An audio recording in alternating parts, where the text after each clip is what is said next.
आप सभी साथियों का स्वागत है दोस्त मेरे हमारे इस नए वीडियो में, एक शानदार वीडियो में और एक बेहतरीन वीडियो में। मेरे भाई आज की क्लास बहुत ही दमदार होने वाली है, बहुत ही शानदार होने वाली है, क्योंकि आज की क्लास में मेरे भाई हम बहुत सारी महत्वपूर्ण धातुओं के बारे में पढ़ने वाले हैं। ठीक है, देखिए हम मेरे भाई कौन कौन से धातु के बारे में पढ़ने वाले हैं। पहले मेरे भाई हम लोग पढ़ेंगे लिथियम के बारे में पढ़ेंगे, फिर हम सोडियम के बारे में पढ़ेंगे, फिर हम पोटेशियम के बारे में पढ़ेंगे, फिर हम लोहा के बारे में पढ़ेंगे, चांदी के बारे में पढ़ेंगे, सोना के बारे में पढ़ेंगे, फिर तांबा के बारे में पढ़ेंगे, प्लेटिनम पढ़ेंगे, एल्यूमिनियम पढ़ेंगे, हाइड्रोजन पढ़ेंगे, क्लोरीन पढ़ेंगे, कार्बन पढ़ेंगे। ये जितनी प्रकार के मेरे भाई ये धातु और यहाँ पे मेरे भाई जो ये आपको नीचे 3 अधातु दिखाई दे रही हैं, इनसे रिलेटेड मेरे भाई कई सारे क्वेश्चंस हमारे एग्जाम में आजकल पूछे जा रहे हैं। ठीक है, मैंने पिछले ही साल मेरे भाई जो बोर्ड एग्जाम आपका है मेरे भाई, उसमें कई सारे क्वेश्चंस यहाँ से पूछे गए हैं इन सभी धातुओं और अधातुओं से रिलेटेड। ठीक है, तो इनके अयस्क क्या क्या होते हैं, क्या क्या इनके गुण होते हैं और क्या क्या मेरे भाई ये चीज होती है, इनके बारे में हम पढ़ने वाले हैं। ठीक है, तो हम एक एक करके एक एक चीज को पढ़ने वाले हैं। ठीक है, चलिए तो हम लोग अपनी वीडियो को क्या करते हैं मेरे भाई, शुरुआत करते हैं। देखिए चलिए मेरे भाई, तो हम लोग सबसे पहले नंबर के धातु के बारे में पढ़ना स्टार्ट करते हैं और आज हम सबसे पहले सीखेंगे इस लिथियम के बारे में। ठीक है, इस लिथियम का उपयोग क्या क्या होता है और ये धातु में क्या क्या क्वेश्चन हमारे एग्जाम में बन सकते हैं। ठीक है, देखिए हम पहले नंबर पे पढ़ने वाले हैं मेरे भाई लिथियम के बारे में। ठीक है, लिथियम देखो इसको हम लोग Li से प्रदर्शित करते हैं, जो कि हमारा परमाणु क्रमांक 3 है। ठीक है, लिथियम को मेरे भाई हम लोग Li से प्रदर्शित करते हैं, जो कि हमारा परमाणु क्रमांक 3 है। ठीक है, देखिए जो ये लिथियम है मेरे भाई ना, हम कह सकते हैं कि जो हमारी आवर्त सारणी है उसमें टोटल 118 तत्व हैं। उन 118 तत्वों में जो सबसे हल्की धातु है वो हमारी लिथियम है। तो लिथियम मेरे भाई क्या है, आप सभी लोग जानते हो कि जो लिथियम हमारी है ये सबसे हल्की धातु है। ठीक है, लिथियम हमारी क्या है मेरे भाई, सबसे हल्की धातु है। तो आप लोग मेरे साथ साथ लिखते हुए चलिएगा। ठीक है, जो हमारी ये लिथियम है ये क्या है, सबसे हल्की धातु है। सबसे हल्की गैस की बात की जाए तो हाइड्रोजन है, दूसरी सबसे हल्की गैस की बात की जाए तो हीलियम है, लेकिन जो लिथियम है मेरे भाई वो सबसे हल्की धातु है। अगर मेरे भाई मैं आपसे बात करूं कि सबसे भारी धातु क्या होती है, तो आप कहीं एक तरफ नोट बना के लिख लीजिए कि मेरे भाई जो सबसे भारी धातु होती है, ठीक है, सबसे जो भारी धातु होती है वो होती है ओस्मियम। कौन सी होती है मेरे भाई, ओस्मियम होती है। कौन सी होती है, ओस्मियम होती है, OS होती है। ठीक है, ओस्मियम होती है। परमाणु क्रमांक आपसे एग्जाम में नहीं पूछा जाता है, आपसे यही पूछा जाता है कि सबसे हल्की धातु कौन सी है, सबसे भारी धातु कौन सी है। तो ये 2 बहुत ही महत्वपूर्ण क्वेश्चन है मेरे भाई जो आपसे एग्जाम में पूछा जाता है। ठीक है, तो हम लिथियम के बारे में इतना ही हम बस जानेंगे। ठीक है, चलिए ये जो आपको सोडियम आपको दिखाई दे रहा है ये दूसरे नंबर पे, इसे स्टार बना लेना। ठीक है, बहुत महत्वपूर्ण हमारे लिए एग्जाम के लिए होता है सोडियम के बारे में जानना। ठीक है, चलिए देखिए सोडियम दूसरे नंबर पे हम क्या पढ़ने वाले हैं मेरे भाई, सोडियम। और सोडियम को हम किससे प्रदर्शित करते हैं, Na से प्रदर्शित करते हैं। ठीक है, देखिए वैसे तो मेरे भाई सोडियम का जो इंग्लिश में नाम होता है, जो सोडियम का अंग्रेजी में नाम होता है, वो कुछ इस तरीके से लिखते हैं SODIUM। तो आप सभी लोग बोलोगे भैया कि सोडियम तो S से चालू होता है, लेकिन इसका नाम Na क्यों लिखा हुआ है। तो मेरे भाई जो बर्जीलियस नाम का वैज्ञानिक था उसने क्या किया था कि कुछ ऐसे भी तत्व थे जिनको उनके लैटिन वर्ड से उनका नाम रखा गया था। मेरे भाई चीजों को ध्यान से समझना, मैंने आपसे क्या कहा मेरे भाई कि जो सोडियम है इसमें आगे क्या है, S है, तो सोडियम का जो प्रतीक होना चाहिए वो S से होना चाहिए, लेकिन यहाँ पे Na क्यों लिखा हुआ है। पहला क्वेश्चन ये आप समझिए, तो ऐसा क्यों हुआ है मेरे भाई, क्योंकि एक बर्जीलियस नाम का वैज्ञानिक था, उसने क्या किया था कि कुछ ऐसे तत्व थे जिनके मेरे भाई जो नाम होते हैं वो लैटिन वर्ड से नाम से रखा गया था। लैटिन वर्ड का मतलब वो वैज्ञानिक नाम था। जैसे मेरे भाई देखिए जो सोडियम का जो लैटिन वर्ड था, ठीक है, जो ग्रीक वर्ड था, जो वैज्ञानिक नाम था वो नेट्रियम था। तो उसने क्या किया मेरे भाई कि जो नेट्रियम में Na दिख रहा है, जो आगे का Na दिख रहा है, इसको मेरे भाई इसका प्रतीक बना दिया, सोडियम का बना दिया। ठीक है, देखिए ये जो मेरे भाई सोडियम धातु है बहुत ही इंपॉर्टेंट हमारे एग्जाम के लिए बनती है, क्योंकि यहाँ से कई सारे क्वेश्चन पूछे जाते हैं, इसलिए मैं यहाँ पे स्टार लगवा दिया हूं पहले से आपको। हम लोग आए दिन मेरे भाई यूट्यूब पे देखते हैं कि सोडियम धातु को चाकू से काटा जाता है। सोडियम धातु को जैसे ही नमी में रखा जाता है सोडियम धातु जलने लगती है।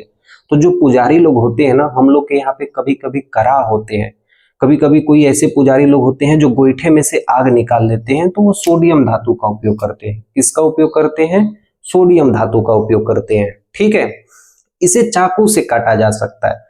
तो चाकू से किसको हम काट सकते हैं? चाकू से हम उसी चीज को मेरे भाई काट सकते हैं जो चीज नरम होती है। तो सोडियम धातु एक ऐसी धातु है जो नरम होती है, नरम होने के साथ साथ इसको हम चाकू से काट सकते हैं। बाकी हम किसी धातु को चाकू से नहीं काट सकते क्योंकि धातु हमेशा ठोस अवस्था में होती है। सोडियम और पोटेशियम और मरकरी यानी पारा को मेरे भाई हम चाकू से काट सकते हैं। तो ये 3 अपवाद होते हैं, इसके बारे में हम कई बार चर्चा कर चुके हैं। ठीक है, तो यहां से जो क्वेश्चन पूछा जाता है उसको हम लिख लेते हैं। तो सोडियम से पूछा जाता है कि सोडियम धातु नरम होती है। कैसी होती है? तो जो हमारी सोडियम धातु होती है, जो हमारी सोडियम धातु होती है वो कैसी होती है मेरे भाई? नरम होती है। ठीक है, जो हमारी सोडियम धातु होती है वो कैसी होती है? नरम होती है। तो जो भी चीज नरम होती है उसे हम चाकू से काट सकते हैं। पनीर आप देखे ना मेरे भाई, पनीर की तरह मेरे भाई ये सोडियम धातु होती है। ठीक है, तो सोडियम धातु नरम होती है, इसलिए इसे हम क्या करते हैं मेरे भाई? इसलिए इसे हम मेरे भाई चाकू से भी काट सकते हैं। ठीक है, ये इतनी नरम होती है कि इसे हम क्या कर सकते हैं? चाकू से भी क्या कर सकते हैं मेरे भाई? इसे हम काट सकते हैं। ठीक है, तो इसलिए इसे हम चाकू से भी काट सकते हैं। तो ये 2 पॉइंट मेरे भाई याद रखना आप लोग। ठीक है, क्योंकि ये मेरे भाई चांदी की तरह चमकता है। किस तरीके से चमकता है सोडियम धातु? चांदी की तरह चमकता है। ठीक है, चलिए यहाँ पे एक और पॉइंट मेरे भाई हम लोग लिख लेते हैं। जब मेरे भाई जो सोडियम धातु है ना, ये जो सोडियम धातु है, या तो मेरे भाई इसके संग आप पानी मिला दो या अम्ल मिला दो। तो सोडियम को जब हम पानी और अम्ल के साथ मिलाते हैं तो बहुत ही तेजी से रिएक्शन होती है। ये आपसे एग्जाम में पूछा जाता है कि जब हम सोडियम को पानी और अम्ल से अभिक्रिया कराते हैं तो बहुत ही तेजी से अभिक्रिया होती है। ये तेजी से अभिक्रिया इतनी होती है कि यहां से हाइड्रोजन गैस निकलता है। ठीक है, देखिए सोडियम को पानी और अम्ल से अभिक्रिया कराने पर, ठीक है, सोडियम को पानी और अम्ल से अभिक्रिया कराने पर, ये क्वेश्चन आपके प्रीवियस ईयर क्वेश्चन में पूछा गया। जब आप मेरे भाई सेट्स को आप लगाओगे तो वहां पे आप इस क्वेश्चंस को देखोगे। ठीक है, तो मैं वही सारे क्वेश्चंस आपको लिखवा रहा हूं जो आपसे एग्जाम में पूछा जा सकता है। और निश्चित है मेरे भाई आप सोडियम को स्टार बना लेना, यहां से पूछा ही जाएगा। तो सोडियम को पानी और अम्ल से मिलाने पर, ठीक है, हमें कौन सी धातु मिलती है मेरे भाई? हमें मेरे भाई कौन सी गैस प्रवाहित होती है? H2 गैस, मतलब इसी को कहते हैं हाइड्रोजन गैस। H2 गैस का मतलब क्या होता है मेरे भाई? Hydrogen gas. क्या होती है मेरे भाई? तो मुक्त हो जाती है। ठीक है, जब आप इसको मेरे भाई सोडियम को, जब आप मेरे भाई पानी और अम्ल से मिलाओगे तो सोडियम धातु को पानी और अम्ल से मिलाने पर, पानी से भी मिला सकते हो या अम्ल से मिला सकते हो, दोनों को मिलाने पर हाइड्रोजन गैस मुक्त हो जाती है। ठीक है, अच्छा आप सभी लोग को पता है मेरे भाई कि सोडियम कहाँ पाया जाता है? समुद्र के पानी से पाया जाता है। सोडियम कहाँ पाया जाता है? समुद्र के पानी से पाया जाता है। तो ये भी क्वेश्चन हमारे एग्जाम के लिए बहुत महत्वपूर्ण बन जाता है कि सोडियम कहाँ से पाया जाता है मेरे भाई? सोडियम पाया जाता है हमारे, सोडियम समुद्र के पानी में पाया जाता है। ठीक है, सोडियम की यदि बात की जाए तो कहाँ पाया जाता है? समुद्र के पानी में पाया जाता है। ठीक है, कहाँ पाया जाता है मेरे भाई? समुद्र के पानी में पाया जाता है। ठीक है, इतनी बात मेरे भाई आप लोग याद रखना। अगला क्वेश्चन आपसे ये पूछा जाता है कि सोडियम को मेरे भाई हम लोग कहाँ रखते हैं? जब ये पानी से अभिक्रिया कर लेगा, अम्ल से अभिक्रिया कर लेगा तो ये जलने लगेगा। तो इस सोडियम को मेरे भाई हम कहाँ रखते हैं? किस चीज में रखते हैं? तो मेरे भाई आप सभी को पता है कि सोडियम को मेरे भाई हम कहाँ रखते हैं? मिट्टी के तेल में डुबो कर रखते हैं। ठीक है, तो सोडियम को हम कहाँ रखते हैं? सोडियम को हम कहाँ रखते हैं मेरे भाई? आप सभी लोग मेरे भाई एक बार कमेंट करके बताना कि सोडियम को हम कहाँ रखते हैं। तो सोडियम को हम मिट्टी के तेल में डुबो के रखते हैं। मिट्टी का तेल आजकल के मेरे भाई सबको आपको पता नहीं होगा, लेकिन ये मिट्टी के तेल को ही मेरे भाई हम लोग केरोसिन कहते हैं। ठीक है, इसको हम क्या कहते हैं? केरोसिन। तो सोडियम को हम मिट्टी के तेल या केरोसिन में डुबो के रखते हैं। ठीक है, क्या करके रखते हैं मेरे भाई? सोडियम को हम मिट्टी के तेल या केरोसिन में डुबो कर रखते हैं। ठीक है, क्या करते हैं मेरे भाई, डुबो कर रखते हैं। तो ये 4 क्वेश्चन आपसे बहुत तेजी से आपसे पूछा जाता है। ये बहुत इंपॉर्टेंट आपको क्वेश्चंस में लिखवा रहा हूं, ठीक है। चलिए मेरे भाई, एक और क्वेश्चन यहाँ पे देखिए, जब ये जलता है तो कैसा जलता है? तो ये जलता है तो पीली ज्वाला के साथ जलता है, ठीक है।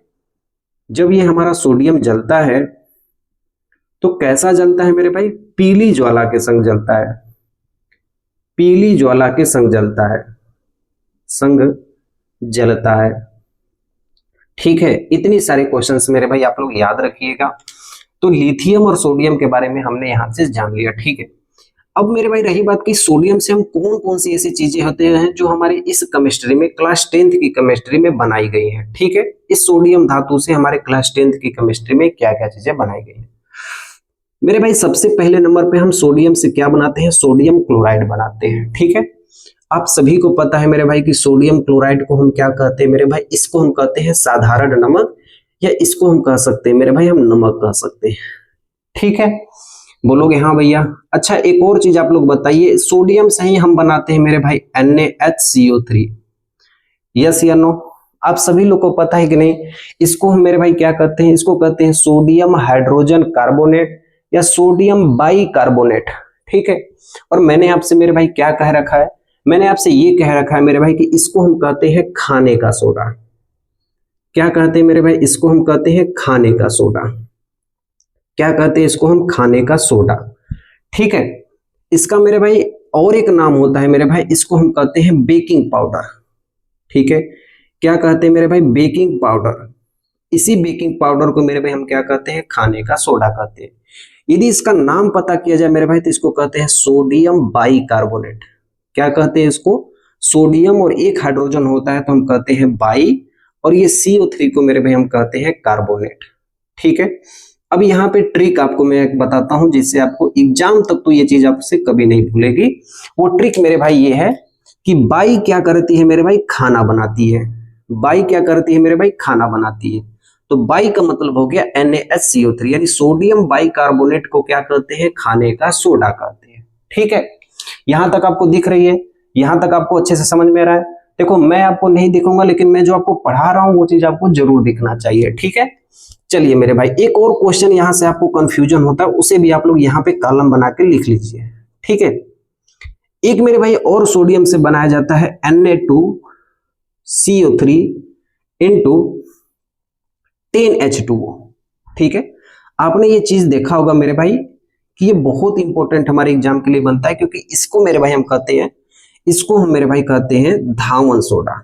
इसी को क्या कहते हैं हम लोग, धावन सोडा कहते हैं। मैं दोनों की ट्रिक आपको बताता हूं, ठीक है। इसको हम क्या कहते हैं, धावन सोडा कहते हैं, ठीक है। या इसको कहते हैं वॉशिंग पाउडर, वॉशिंग पाउडर। क्या कहते हैं मेरे भाई, वॉशिंग पाउडर।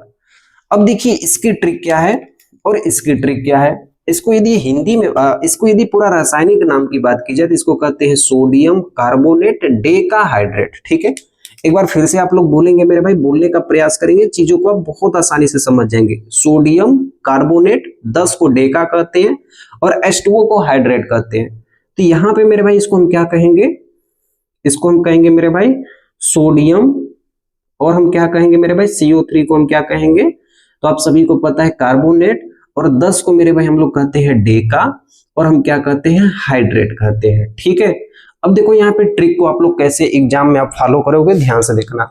तो बाई क्या करती है, खाना बनाती है, ठीक है, और हम लोग क्या करते हैं, कपड़े धोते हैं। तो आप ये बताइए कि खाना बनाने में ज्यादा पानी लगता है कि कपड़े धोने में ज्यादा पानी लगते हैं?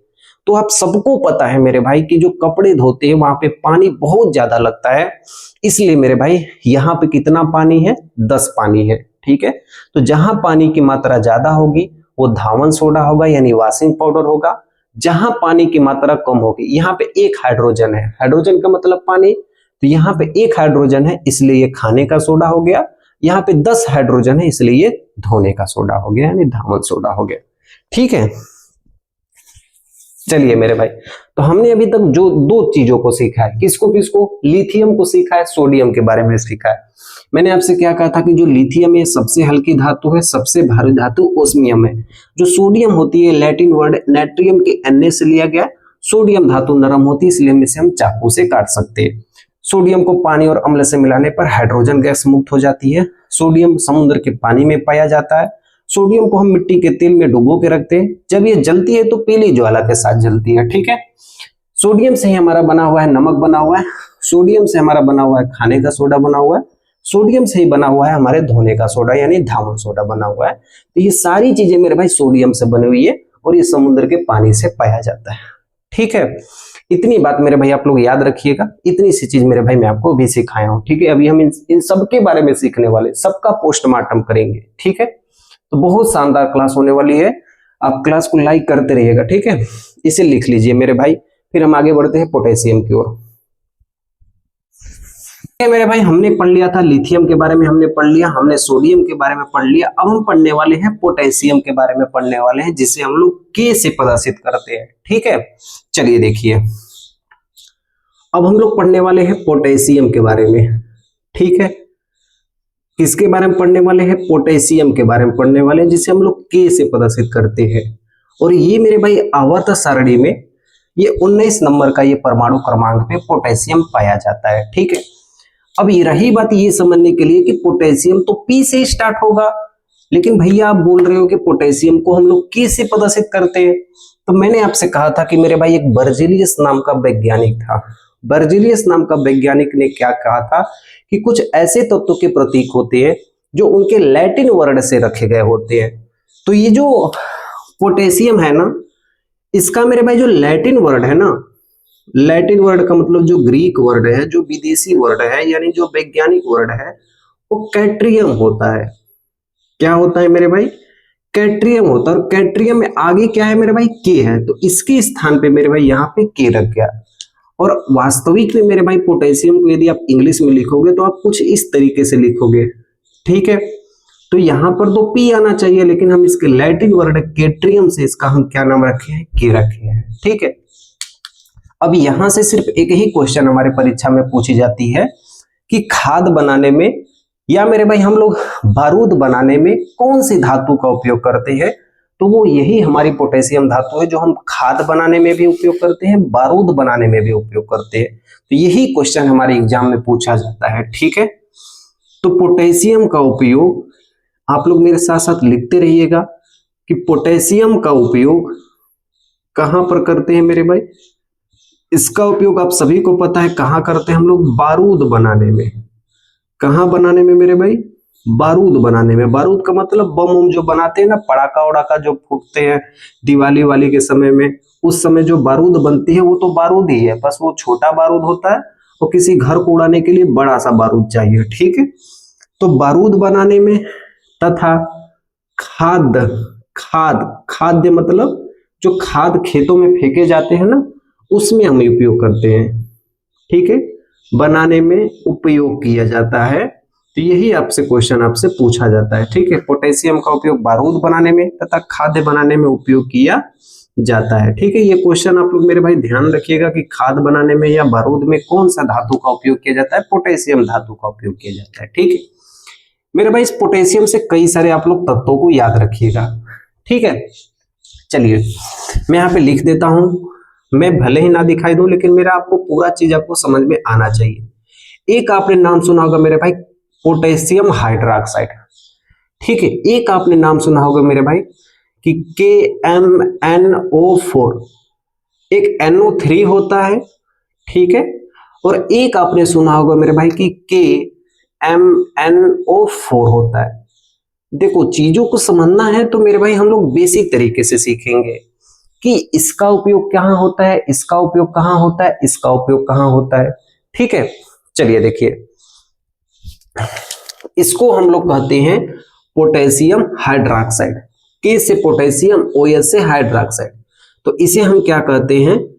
इसे हम कहते हैं पोटेशियम हाइड्रोक्साइड कहते हैं। इसे क्या कहते हैं? पोटेशियम हाइड्रोक्साइड कहते हैं। ठीक है, देखो, जितने भी नरम साबुन होती है, जितने भी कौन सी नरम कैसी साबुन होती है? नरम साबुन जो होती है, नरम साबुन का मतलब हो गया मेरे भाई सॉफ्ट सॉप।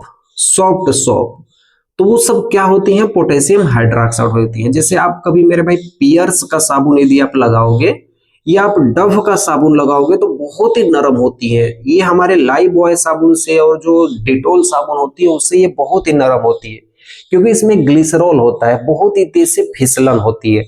तो जो पोटेशियम हाइड्रोक्साइड है ना, इसका उपयोग हम कहाँ करते हैं? नरम साबुन में उपयोग करते हैं, यानी सॉफ्ट सोप में इसका उपयोग करते हैं। जैसे पियर्स हो गए, डव हो गए, जितने भी प्रकार के शैम्पूल हो गए, कंडीशनर हो गए, तो जितने भी गांज फेंकने वाले चीज जो नरम है वो सब क्या इसमें आते हैं? पोटेशियम हाइड्रोक्साइड के अंतर्गत आते हैं। ठीक है मेरे भाई, ये सब आप लोग ध्यान रखिएगा। ठीक है, अगला देखिए आप लोग, इसे हम मेरे भाई कौन से नाम से जानते हैं? इस KMnO3 को मेरे भाई हम कहते हैं पोटेशियम नाइट्रेट कहते हैं। तो मेरे भाई इसका नाम आप लोग याद रखना, इसे हम क्या कहते हैं? पोटेशियम नाइट्रेट कहते हैं। ठीक है, क्या कहते हैं मेरे भाई? इसका हम कहते हैं पोटेशियम नाइट्रेट कहते हैं। और इसका हम यूज कहाँ पे करते हैं? इसका हम यूज करते हैं मेरे भाई बारूद बनाने में। कहाँ उपयोग करते हैं मेरे भाई? बारूद बनाने में हम KMnO3 का उपयोग करते हैं। ठीक है, चलिए देखिए, एक हमारे पास लास्ट बचा हुआ है ये वाला, बहुत इंपॉर्टेंट है, ये भी हमारे एग्जाम के लिए बन जाता है कि KMnO4 का मतलब क्या होता है, इसका उपयोग कहाँ पे किया जाता है। देखिए मेरे भाई, इसे हम कहते हैं पोटेशियम परमैंगनेट। 4 लग जाता है तो वहां पे हम लोग पर लगाते हैं, तो इसे हम क्या कहते हैं? इसे हम कहते हैं पोटेशियम परमैंगनेट। नाम सुना होगा मेरे भाई, पोटेशियम परमैंगनेट। ठीक है मेरे भाई, हम लोग बहुत सारे नाम सुनते हैं लेकिन उनके वास्तविक मतलब को हम लोग नहीं समझते हैं। ठीक है, परमैंगनेट क्या कहते हैं? परमैंगनेट कहते हैं। ठीक है, देखो इसका उपयोग हम लोग कहाँ करते हैं? कीटाणुनाशक में करते हैं। कहाँ करते हैं? कीटाणुनाशक में करते हैं। ठीक है, कीटाणुनाशक का मतलब यदि जल को शुद्ध करना है तो आप KMnO4 का उपयोग कर सकते हैं। ठीक है, इसी को मेरे भाई हम लोग लाल दवा कहते हैं। इसी को क्या कहते हैं? लाल दवा कहते हैं, कि जल में लाल दवा को छोड़ दो, पानी पूरा साफ हो जाएगा। कुएं में किसका उपयोग करते हैं? लाल दवा का उपयोग करते हैं। तो मैं एक ही जगह लिख देता हूं, जल की शुद्धिकरण के लिए। किसके लिए? जल की शुद्धिकरण के लिए, जल की शुद्धिकरण के लिए।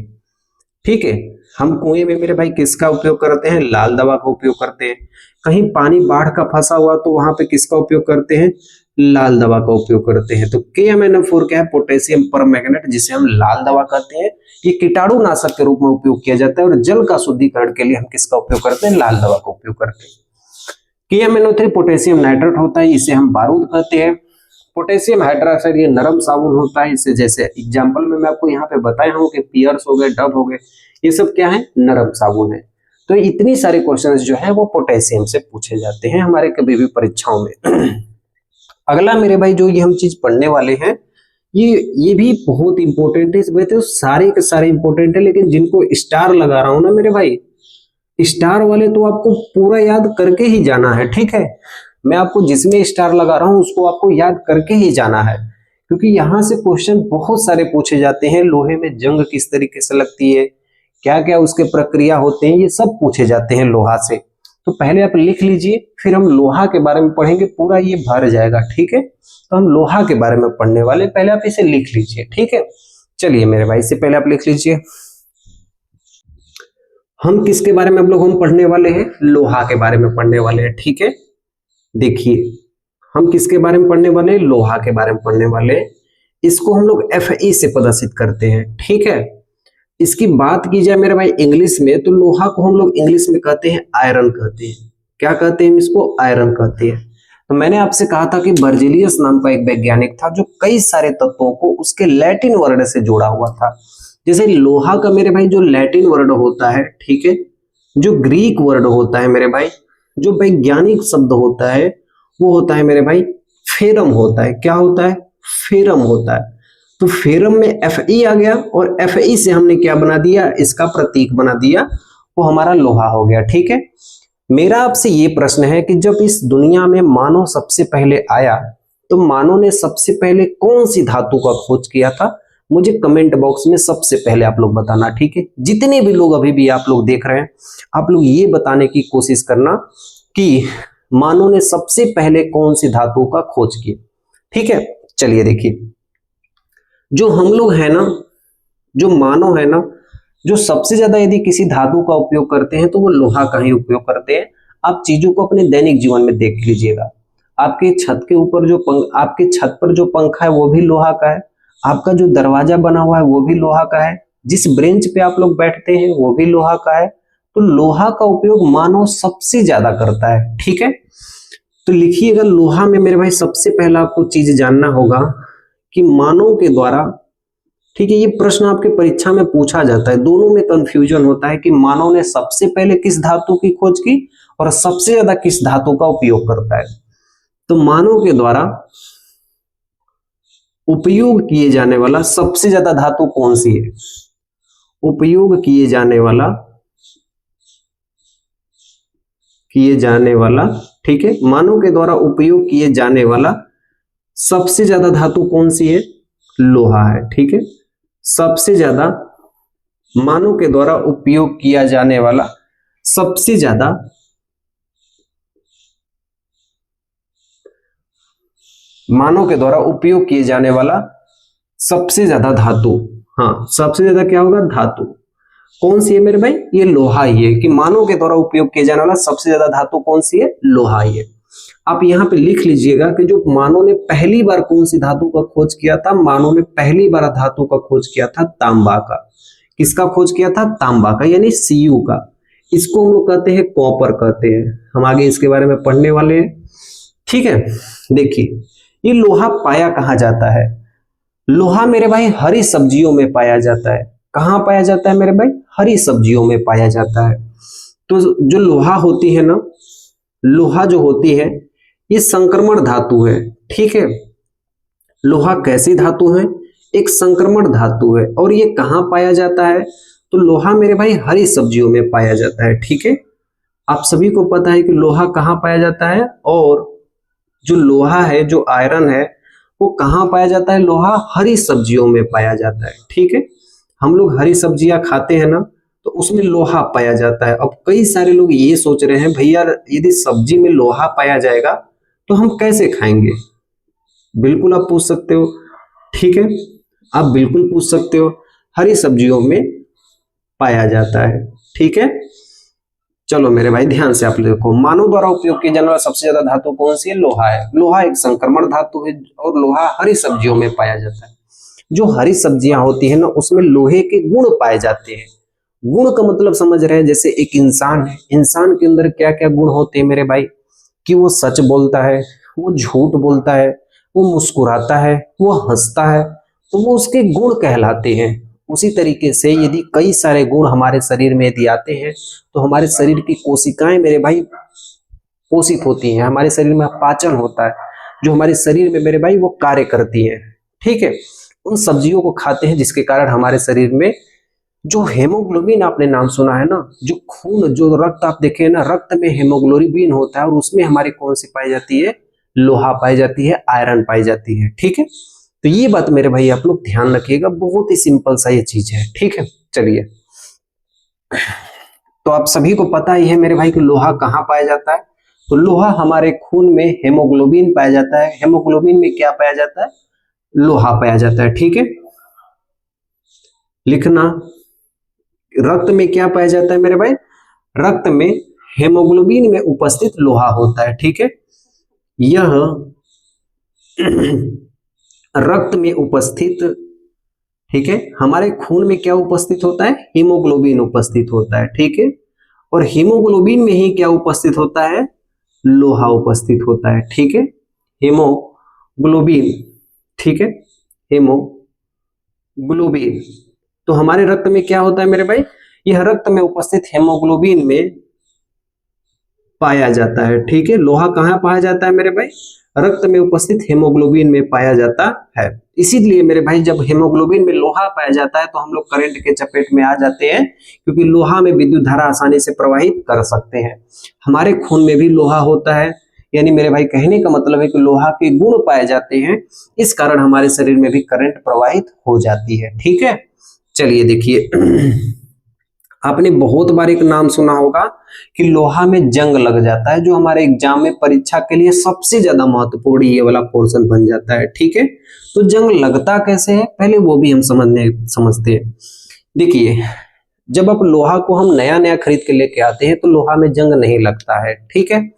वो लोहा जैसे ही 1 दिन 2 दिन या 1 महीने तक हम खुले में छोड़ देते हैं या कहीं भी छोड़ देते हैं, तो वैसे वैसे हमारे लोहा में क्या लगने लगता है मेरे भाई, जंग लगने लगता है। और धीरे धीरे आप देखते हैं कि वो जंग इतना ज्यादा हो जाता है कि हमारा लोहा ही खराब हो जाता है, ठीक है। धीरे धीरे धीरे धीरे जंग लगते लगते लगते छूटते छूटते हमारा लोहा ही खराब हो जाता है, ठीक है। तो इस जंग को बचाने के लिए सबसे पहले हमारे घर में जो लोहा आता है उसमें हम पेंट कर देते हैं। जैसे ही हम पेंट कर देते हैं वैसे ही जो जंग लगना होता है वो बंद हो जाता है। आपने देखा होगा कि हमारे घर में जैसे ही लोहा का सामान आता है वैसे हम पेंट कर देते हैं। पेंट हम क्यों करते हैं? ताकि हमारा लोहा ऑक्सीजन और पानी से न टच करे। उस लोहे के ऊपर एक हम परत चढ़ा देते हैं, लेप देते हैं। लेप देते हैं मतलब पेंट कर देते हैं और उस पर एक परत चढ़ा देते हैं। जैसे ही हम परत चढ़ा देते हैं ना तो लोहा हमारा ऑक्सीजन के साथ रिएक्शन कर पाता है, ना ही वो पानी के संग रिएक्शन कर पाता है, ठीक है। तो ये बहुत ही विशेष प्रश्न बन जाता है हमारे एग्जाम में कि जो लोहा होता है, ठीक है, जो हमारा लोहा होता है, लोहा ऑक्सीजन या तो उसको आप ऑक्सीजन दे दो वह जल, या तो उसको आप पानी दे दो, दोनों साथ में होना चाहिए। तो लोहा पे क्या लग जाता है? जंग लग जाता है, ठीक है। तो लोहा ऑक्सीजन व जल की उपस्थिति में, लोहा पर ऐसे लिखना आप लोग मेरे भाई, लोहा पर ऑक्सीजन व जल की उपस्थिति में जंग लग जाता है, ठीक है। क्या लग जाता है? जंग लग जाता है, ठीक है। क्या लग जाता है मेरे भाई? जंग लग जाता है, ठीक है। हम बहुत बार देखे हैं जंग लग जाता है, ठीक है, जंग लग जाता है, ठीक है। तो बहुत ही आसान सा मेरे भाई, ये हमारे दैनिक जीवन में उपयोग किया जाता है। दैनिक जीवन में हम लोहा को देखते हैं कि उस पे हम क्या करते हैं, जंग लग जाता है, ठीक है। देखिए अब हम क्या करते हैं कि इस लोहे पर हम पेंट कर देते हैं, ठीक है। तो इस जंग को बचाने के लिए, इस जंग को रोकने के लिए, जो ये जंग लगता है ना, इसको रोकने के लिए, इस जंग को रोकने के लिए हम लोग किसका लेपन करते हैं? हम लोग पेंट का लेपन करते हैं, हम लोग वार्निश का लेपन करते हैं। लेकिन वह चीज मैं लिखता हूं जो आपके एग्जाम के लिए जरूरी है, वो हम जिंक का लेपन करते हैं। के लिए हम लोग जिंक का लेपन करते हैं, जिंक यानी जेडेन का लेपन करते हैं, ठीक। लेपन का मतलब पोतते हैं। इस प्रक्रिया को हम एक नाम देते हैं, इस प्रक्रिया को मेरे भाई हम एक नाम देते हैं, बहुत ही प्यारा सा प्रक्रिया है। इस प्रक्रिया को जिंक का लेपन करते हैं। इस प्रक्रिया को हम लोग क्या कहते हैं? जस्तीकरण कहते हैं, ठीक है। और एग्जाम में आपसे कहता है गैल्वेनाइजेशन, गैल्वेनाइजेशन। मेरे भाई एक और प्रीवियस ईयर क्वेश्चन में इसका नाम दे दिया गया था यसद लेपन, यसद लेपन, ठीक है। देखो लेपन यहाँ पे है, इसको हम कहते हैं यसद लेपन। तो तीन ही नाम आपको याद रखना है, या तो इसे जस्तीकरण भी आप कह सकते हैं, या गैल्वेनाइजेशन भी आप कह सकते हैं, या यसद लेपन भी आप कह सकते हैं। तो इस जंग को रोकने के लिए हम जिंक का लेपन करते हैं। इस प्रक्रिया को हम लोग जस्तीकरण कहते हैं। इस प्रक्रिया को हम क्या कहते हैं? जस्तीकरण कहते हैं। चलिए एक बहुत ही शानदार क्वेश्चन पूछा गया था, आप लोग बताने की कोशिश कीजिएगा कि लोहे पर जंग लगना कौन सा गुण है? भौतिक परिवर्तन है कि रासायनिक परिवर्तन है? ठीक है, 90% मेरे भाई आप सभी लोग उत्तर दे पाएंगे सही सही। मुझे उम्मीद है आप सभी लोग उत्तर दे पाएंगे। बहुत ही आसान क्वेश्चन मैं आपसे पूछा हूं कि लोहे पर जंग लगना किस प्रकार का परिवर्तन है। ठीक है, देखिए तो जो लोहे पर जंग लगता है ना, ये बहुत इंपॉर्टेंट है कि लोहे पर जंग लगना, लोहे पर जंग लगना किस प्रकार का परिवर्तन है मेरे भाई? एक रासायनिक परिवर्तन है, रासायनिक परिवर्तन है। ठीक है, किस प्रकार का परिवर्तन है? रासायनिक परिवर्तन है। और रासायनिक परिवर्तन हम किसको कहते हैं? जो एक बार वस्तु बदल जाए तो दोबारा हम वस्तु को वापस नहीं ला सकते। मतलब ये लोहा है और इस लोहा पर यदि जंग लग गया मेरे भाई, चारों तरफ क्या लग गया? जंग लग गया, तो वापस हम इसको लोहा बना सकते हैं? कभी नहीं बना सकते हैं मेरे भाई, क्योंकि इस लोहा पर क्या लग गया? जंग लग गया। और जैसे ही जंग लगेगा उसको लोहा खराब होने लगेगा, तो वापस तो हम लोहा को नहीं प्राप्त कर सकते हैं। तो वो चीज जो दोबारा वापस हम नहीं प्राप्त कर सकते हैं उसे हम कौन सा परिवर्तन कहते हैं? रासायनिक परिवर्तन कहते हैं। ठीक है, चलिए देखिए किस तरीके से जंग लगती है। तो देखो ये हमारा लोहा हो गया, ये हमारा ऑक्सीजन हो गया, और किसकी उपस्थिति में मेरे भाई? जल की उपस्थिति में Fe2O3 बना लेता है। ठीक है, इसको हम कहते हैं फेरिक ऑक्साइड। क्या कहते हैं मेरे भाई? Ferric oxide. ठीक है, इसी को हम कहते हैं हिंदी में मेरे भाई जंग कहते हैं। ठीक है, मैं बहुत ही सिंपल तरीके से आपको बताया हूं कि ये हमारे पास मेरे भाई लोहा है, ये हमारे पास ऑक्सीजन है, और जल की उपस्थिति में ये हमारे पास बन गया फेरिक ऑक्साइड बना दिया। इसी को हम मेरे भाई हम कहते हैं जंग कहते हैं। ठीक है, इसी को हम क्या कहते हैं? जंग कहते हैं। अब इसमें ऑक्सीजन जुड़ रहा है, तो जो ऑक्सीजन जुड़ता है उसे हम कहते हैं ऑक्सीकरण कहते हैं। ठीक है, तो ये भी प्रश्न हमारे पूछा गया है मेरे भाई कि लोहे पर जंग लगना ऑक्सीकरण है, ऑक्सीजन का जुड़ना ही क्या कहलाता है? ऑक्सीकरण। तो एक और विशेष क्वेश्चन जो हमारे सामने निकल के आता है कि लोहे पर जंग लगना कौन सी क्रिया है? एक ऑक्सीकरण है। ठीक है, लोहे पर जंग लगना एक क्या है? ऑक्सीकरण है। क्या है? एक ऑक्सीकरण है। ठीक है मेरे भाई, तो मैंने बहुत सारे क्वेश्चंस आपको यहाँ पे मैं आपको बताया हूँ। देखिए अब आप ये बताइए कि आपको कितना अच्छे से समझ में आ रहा है। वास्तव में मेरे भाई चैप्टर्स को यदि आप अच्छे तरीके से पढ़ेंगे तो आपको हर एक चीज आपको अच्छे से समझ में आए। मानव के द्वारा उपयोग किया जाने वाला सबसे ज्यादा धातु कौन सी है? लोहा है। लोहा संक्रमण धातु है। लोहा हरी सब्जियों में पाया जाता है। ये रक्त में उपस्थित हीमोग्लोबिन में पाया जाता है। लोहा पर ऑक्सीजन व जल की उपस्थिति में जंग लग जाता है। इस जंग को रोकने के लिए जिंक का लेपन करते हैं। इस प्रक्रिया को हम लोग जस्तीकरण कहते हैं या यसद लेपन कहते हैं। ठीक है, लोहे पर जंग लगना कौन सी परिवर्तन है? रासायनिक परिवर्तन है। और ये मेरे भाई लोहे की अभिक्रिया हो गई। ठीक है, और लोहे पर जंग लगना एक ऑक्सीकरण है। ठीक है, और इसमें से कई सारे ऐसे पॉइंट होंगे जो आप पहले से ही जानते होंगे। ठीक है मेरे भाई, चीजें आपको समझ में आ रही है कि नहीं? आप मेरे भाई आप मुझे जरूर बताइएगा। ठीक है, चलिए मेरे भाई देखिए अब हम पढ़ने वाले हैं कि चांदी क्या होती है। चांदी के बारे में हम लोग पढ़ने वाले हैं, जो कि एक बहुत ही विशेष क्वेश्चन हमारे सामने है। ठीक है, देखिए पिछली बार जब हम कई सारे बच्चों को पढ़ा रहे थे ऑफलाइन में, मेरे पास भी बहुत सारे बच्चे पढ़ रहे थे ऑफलाइन में, तो उसमें जब भाई वो लोग पेपर दिए तो उसमें पहला ही क्वेश्चन आपके सामने आया था कि ऐसी कौन सी धातु है जिसमें सबसे ज्यादा धारा प्रवाहित हो सकती है, तो उसकी चालकता सबसे ज्यादा होती है। किसकी होती है? चांदी की होती है। तो आप ये क्वेश्चन कभी भी गलत मत करिएगा। सबसे ज्यादा धारा किसमें प्रवाहित कर सकते हैं? चांदी में कर सकते हैं, इसलिए चांदी की चालकता सबसे ज्यादा होती है। तो पहले मेरे भाई आप लोग इसको लिख लीजिए, फिर हम लोग पढ़ेंगे इसके बारे में, पढ़ेंगे चांदी के बारे में। ठीक है, फिर हम सोना के भी बारे में पढ़ लेंगे। चलिए अब हम लोग पढ़ने वाले हैं चांदी के बारे में। ठीक है, चांदी के बारे में। वैसे ये वाला टॉपिक पढ़ने में आप सभी लोग को मजा आएगा। ठीक है, क्योंकि चांदी को हम लोग बहुत ही बारीकी से पढ़ने वाले हैं। बहुत ही हमारे पास ये बहुत ही ऐसा चांदी और सोना होते हैं ना, इसको हम लोग उपयोग करते हैं, अपने घरों में उपयोग करते हैं, गहनों में उपयोग करते हैं, आभूषण में उपयोग करते हैं, और इसको सब लोग देखे हुए हैं। ठीक है, तो इसके बारे में जानने की रुचि थोड़ी ज्यादा होती है। ठीक है, देखिए वैसे तो हम लोग चांदी को क्या कहते हैं? सिल्वर कहते हैं। ठीक है, और इसका परमाणु क्रमांक 47 होता है। लेकिन ये एजी कहां से है? तो मैंने आपसे बहुत बार कहा है कि लैटिन वर्ड इसके क्या है मेरे भाई? लैटिन वर्ड इसका क्या है? एजी का अर्जेंटम है। ठीक है, एजी का क्या है मेरे भाई? अर्जेंटम है। तो अर्जेंटम से मेरे भाई क्या निकल के आया? एजी निकल के आया। तो एजी से हम क्या बना दिए मेरे भाई? चांदी। चांदी मतलब एजी, चांदी मतलब एजी।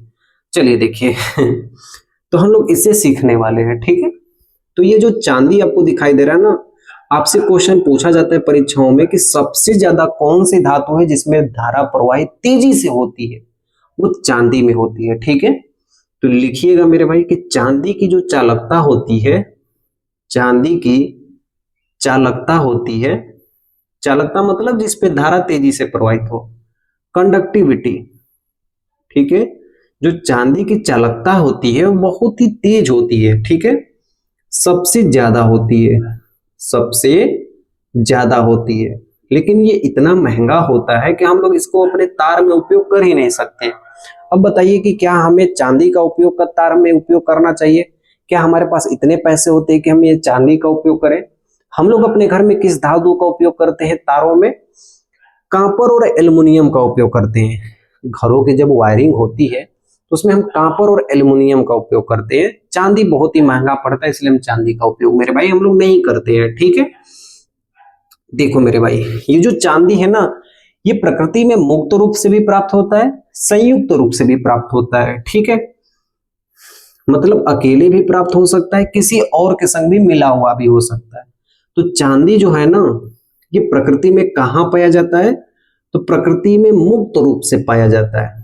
मुक्त का मतलब कहीं भी आपको मिल सकता है, मुक्त रूप से या संयुक्त रूप से। संयुक्त का मतलब किसी धातु के संग जुड़ा हुआ रह सकता है, संयुक्त रूप से। मुक्त रूप या संयुक्त रूप, दोनों तरफ से आपको, दोनों से प्राप्त हो सकता है, दोनों से प्राप्त हो सकता है। ठीक है, अब देखिए इस चांदी के बारे में कई सारे क्वेश्चंस, बहुत सारे क्वेश्चंस मैं कहता हूं मेरे भाई कि यहां से मैं कहता हूं बेस्ट बेस्ट क्वेश्चंस इस चांदी से बनाए जाते हैं। ठीक है, कौन कौन से वो क्वेश्चंस है जो बनाए जाते हैं, हम उसके बारे में भी चर्चा कर लेते हैं। ठीक है, पहली बात मेरे भाई ध्यान से देखना, देखो ये हमारे पास क्या है? चांदी है। चांदी का मतलब एजी सिल्वर। ठीक है, देखना पहली बात तो इस चांदी को एक नाम से जाना जाता है AgCl। आपने नाम सुना होगा मेरे भाई, सिल्वर क्लोराइड। इसको हम क्या कहते हैं? सिल्वर क्लोराइड कहते हैं। ठीक है, क्लोराइड आपने नाम जरूर सुना होगा मेरे भाई, सिल्वर क्लोराइड क्या होता है। ठीक है, देखो मेरा फेस भले ही ना दिखे, लेकिन आपको ये चीज जरूर समझना है सिल्वर क्लोराइड क्या होता है। इसको हम कहते हैं हार्न सिल्वर कहते हैं। इस सिल्वर क्लोराइड को हम लोग क्या कहते हैं? हार्न सिल्वर कहते हैं। ये हार्न सिल्वर क्या है मेरे भाई? चांदी का अयस्क है, चांदी का अयस्क है। ठीक है, अब आप सभी को मेरे भाई ये चीज नहीं समझ में आएगा कि ये अयस्क क्या होता है। अयस्क का मतलब होता है जमीन के नीचे मिलता है। जमीन के नीचे क्या मिलता है मेरे भाई? खनिज भी मिलता है, अयस्क भी मिलता है। ठीक है, ये दोनों मिलते हैं। ठीक है, ये दोनों मिलते हैं कहां पर? जमीन के नीचे मिलते हैं। ठीक है, देखो जिसमें खर्चा ज्यादा है उसे हम कहते हैं खनिज, जिसमें खर्चा कम है उसे हम कहते हैं अयस्क। तो जो खनिज है ना मेरे भाई, इसमें खर्चा क्या आते हैं? ज्यादा आते हैं, और अयस्क में क्या होते हैं? जो खर्चा होते हैं वो बहुत ही कम होते हैं। मतलब ये आसानी से मेरे भाई नहीं निकलते हैं, और ये आसानी से हमें निकल जाते हैं, आसानी से इसको हम निकाल सकते हैं। और ये मेरे भाई ज्यादा खर्चा लगता है, ये कम खर्चा लगता है, ये जमीन के नीचे से पाए जाते हैं। तो जो चांदी का अयस्क है ना मेरे भाई, उसे हम कहते हैं सिल्वर क्लोराइड, यानी हार्न सिल्वर के नाम से इसे हम जानते हैं। ठीक है, चलो अब मेरा फेस आपको दिख रहा है, कोई दिक्कत तो नहीं मेरे भाई? क्लास बोरिंग तो आपको नहीं लग रही है? क्योंकि मैं अच्छे तरीके से आपको समझा रहा हूँ। ठीक है, आप इसको ना लिखो, ठीक है, बस आप यहां तक लिख देना, आपको समझ में सब कुछ आ जाएगा। ठीक है, मैं इसे यहाँ पे नीचे वाला इरेज कर देता हूं। ठीक है, चलिए देखिए, तो सिल्वर क्लोराइड को हम क्या कहते हैं? हार्न सिल्वर कहते हैं। चांदी का अयस्क भी इसे कहते हैं। ठीक है, आपने एक नाम सुना होगा मेरे भाई कि Ag, ठीक है, AgI, इसको हम कहते हैं मेरे भाई सिल्वर आयोडाइड। ठीक है, बहुत इंपॉर्टेंट हमारे परीक्षाओं के लिए होता है, इसको हम कहते हैं सिल्वर आयोडाइड। ठीक है, आयोडाइड। अब रही बात यह है कि सिल्वर आयोडाइड का उपयोग कहां पे कराते हैं? कृत्रिम वर्षा के लिए। देखो हमारे और आपके यहाँ पे बारिश हो जाती है, तो हम लोग कभी भी वर्षा के लिए कभी भी हम वो चीज का उपयोग नहीं करते हैं। लेकिन विदेशों में कुछ ऐसी ऐसी जगह होती है जहां पर बारिश नहीं होती है, तो हम वहां पे आर्टिफिशियल रेन का उपयोग करते हैं, कृत्रिम वर्षा का उपयोग करते हैं। मतलब लोग क्या होते हैं कि वो बादलों में कुछ ऐसी गैस छोड़ते हैं जिससे वहां से बारिश होने लगती है। तो खुद से बारिश करवाना वो क्या कहलाता है? कृत्रिम वर्षा। तो सिल्वर आयोडाइड का उपयोग कहां पे करते हैं मेरे भाई? कृत्रिम वर्षा में करते हैं। कहां करते हैं? कृत्रिम वर्षा में हम इसका उपयोग करते हैं। यानी हम कह सकते हैं मेरे भाई कि आर्टिफिशियल जो रेन होती है, आर्टिफिशियल जो रेन होती है, जो कृत्रिम वर्षा होती है, वहां पे सिल्वर आयोडाइड का उपयोग किया जाता है। इसकी ट्रिक क्या होती है मेरे भाई? चलो देखो, एजी बारिश आई, AG बारिश आई। मान लो आपकी शादी हो गई तो आपकी पत्नी आपसे क्या कहेंगी, AG बारिश आई। AG का मतलब हो गया मेरे भाई सिल्वर, आई का मतलब हो गया मेरे भाई आयोडाइड। कहाँ उपयोग किया जाता है मेरे भाई, आर्टिफिशियल रेन में। समझ में आ रहा है ना, AG बारिश आई तो AG का मतलब हो गया सिल्वर, आई का मतलब हो गया मेरे भाई आयोडाइड, बारिश का मतलब हो गया कृत्रिम वर्षा में इसका उपयोग करते हैं। ठीक है, चलिए देखिए चांदी हो गया। इसमें एक और चीज आपको देखना है, वो है मेरे भाई सिल्वर, ब्रोमाइड। और हम लोग मेरे भाई जब हम इलेक्शन को वोट देने के लिए जब हम जाते हैं, या हमारे मम्मी पापा कोई भी वोट देने के लिए जाते हैं, तो उनके अंगूठे पर एक निशान लगा हुआ होता है, तो वो हमारा होता है सिल्वर नाइट्रेट। ठीक है, ये क्वेश्चंस मेरे भाई आप अच्छे लेवल के जब आप चीज को पढ़ोगे ना, तब आपको पूरे समझ में आएगा। मैं चाहता तो मेरे भाई मैं आपको एक एक दो दो लाइन लिखवा के चला जाता, लेकिन मैं आपको एकदम अच्छे लेवल का पढ़ाना चाहता हूँ। मैं आपको वो चीज पढ़ाऊंगा जो आपके एग्जाम में ऐसा एक भी क्वेश्चन नहीं होगा जो आपसे छूट जाए। ठीक है, उस लेवल के मैं मेरे भाई आपको सिखाऊंगा, उस लेवल का आपको तैयार करूंगा यहाँ से, और वो आपको बनाने की कोशिश करूंगा। ठीक है, चलिए देखिए सिल्वर ब्रोमाइड, इसको हम क्या कहते हैं, तो सिल्वर ब्रोमाइड इसको हम क्या कहते हैं, आसान है कि नहीं है, इसको हम क्या कहते हैं, सिल्वर ब्रोमाइड कहते हैं। ठीक है, सिल्वर ब्रोमाइड, इसको हम कहते हैं सिल्वर नाइट्रेट, इसको हम क्या कहते हैं, सिल्वर नाइट्रेट कहते हैं। अब इन दोनों का उपयोग हम लोग अलग अलग जगह पे करते हैं। ठीक है, चलिए देखिए सिल्वर ब्रोमाइड का उपयोग कहाँ करते हैं मेरे भाई, फोटोग्राफी में करते हैं। कहाँ करते हैं, फोटोग्राफी में करते हैं, यानी जो प्रिंटिंग व्रिंटिंग होती है ना मेरे भाई, वहां पे हम फोटोग्राफी में सिल्वर ब्रोमाइड का उपयोग करते हैं। इसकी ट्रिक क्या होती है, ब्रो फोटो खींच दो, फोटो खींच दो। हम लोग कहीं घूमने के लिए जाते हैं तो क्या कहते हैं कि ब्रो फोटो खींच दो, तो ब्रो का मतलब BR, फोटो का मतलब फोटोग्राफी। ठीक है, दो से याद करना, ब्रो का मतलब ब्रोमो, फोटोग्राफी फोटो का मतलब फोटोग्राफी। तो सिल्वर ब्रोमाइड का उपयोग कहाँ करते हैं, फोटोग्राफी के लिए उपयोग करते हैं। ठीक है, देखो सिल्वर नाइट्रेट का उपयोग कहाँ करते हैं, जो हम लोग मतदाता जो होते हैं, जो वोट दे के आते हैं, उसको हम कहते हैं मतदाता कहते हैं। तो मतदाता के उंगली पर, मतदाता के अंगुली पर स्याही के रूप में, स्याही के रूप में। ठीक है, आप कभी नोटिस करना, ये जो स्याही लगा के हमारे मम्मी पापा आते हैं, ये 5-6 दिन के अंदर मेरे भाई 5-6 दिन लग जाता है इस स्याही को छुड़ाने में, क्योंकि इसमें क्या मिलाया गया होता है, सिल्वर नाइट्रेट मिलाया गया होता है। आप मेरे भाई उस पर कोई भी चीज आप लगा के देख लेना, वो पूरी नसों में घुस जाती है। वो जो सिल्वर नाइट्रेट होती है, ये पूरे शरीर के एक एक रोम रोम हिस्से में पूरी घुस जाती है, बाल के अंदर तक। अब जब तक वहां से नए बाल नहीं आएंगे तब तक वो कलर वहां पे दिखाई देगा। इसलिए मतदाता के उंगली पर स्याही के रूप में हम किसका उपयोग करते हैं, सिल्वर नाइट्रेट का उपयोग करते हैं। तो ये जितना भी चीज हमने सीखा है मेरे भाई, ये जितना भी हमने चीज सीखा है मेरे भाई, ये क्या हमने सीखा है, चांदी के बारे में सीखा है। ठीक है, अब हम सोना के बारे में सीख लेते हैं। ठीक है, तो इसे मेरे भाई आप लोग सभी लोग इसे नोट कर लीजिए। ठीक है, चलिए अगला हम लोग मेरे भाई क्या पढ़ने वाले हैं, सोना के बारे में पढ़ने वाले हैं। ठीक है, क्या पढ़ने वाले हैं हम लोग, सोना के बारे में पढ़ने वाले हैं। तो ये हम क्या पढ़ने वाले हैं, सोना के बारे में पढ़ने वाले हैं। ये मैं उस सोना की बात नहीं कर रहा हूं जो हम सबके पास होती है।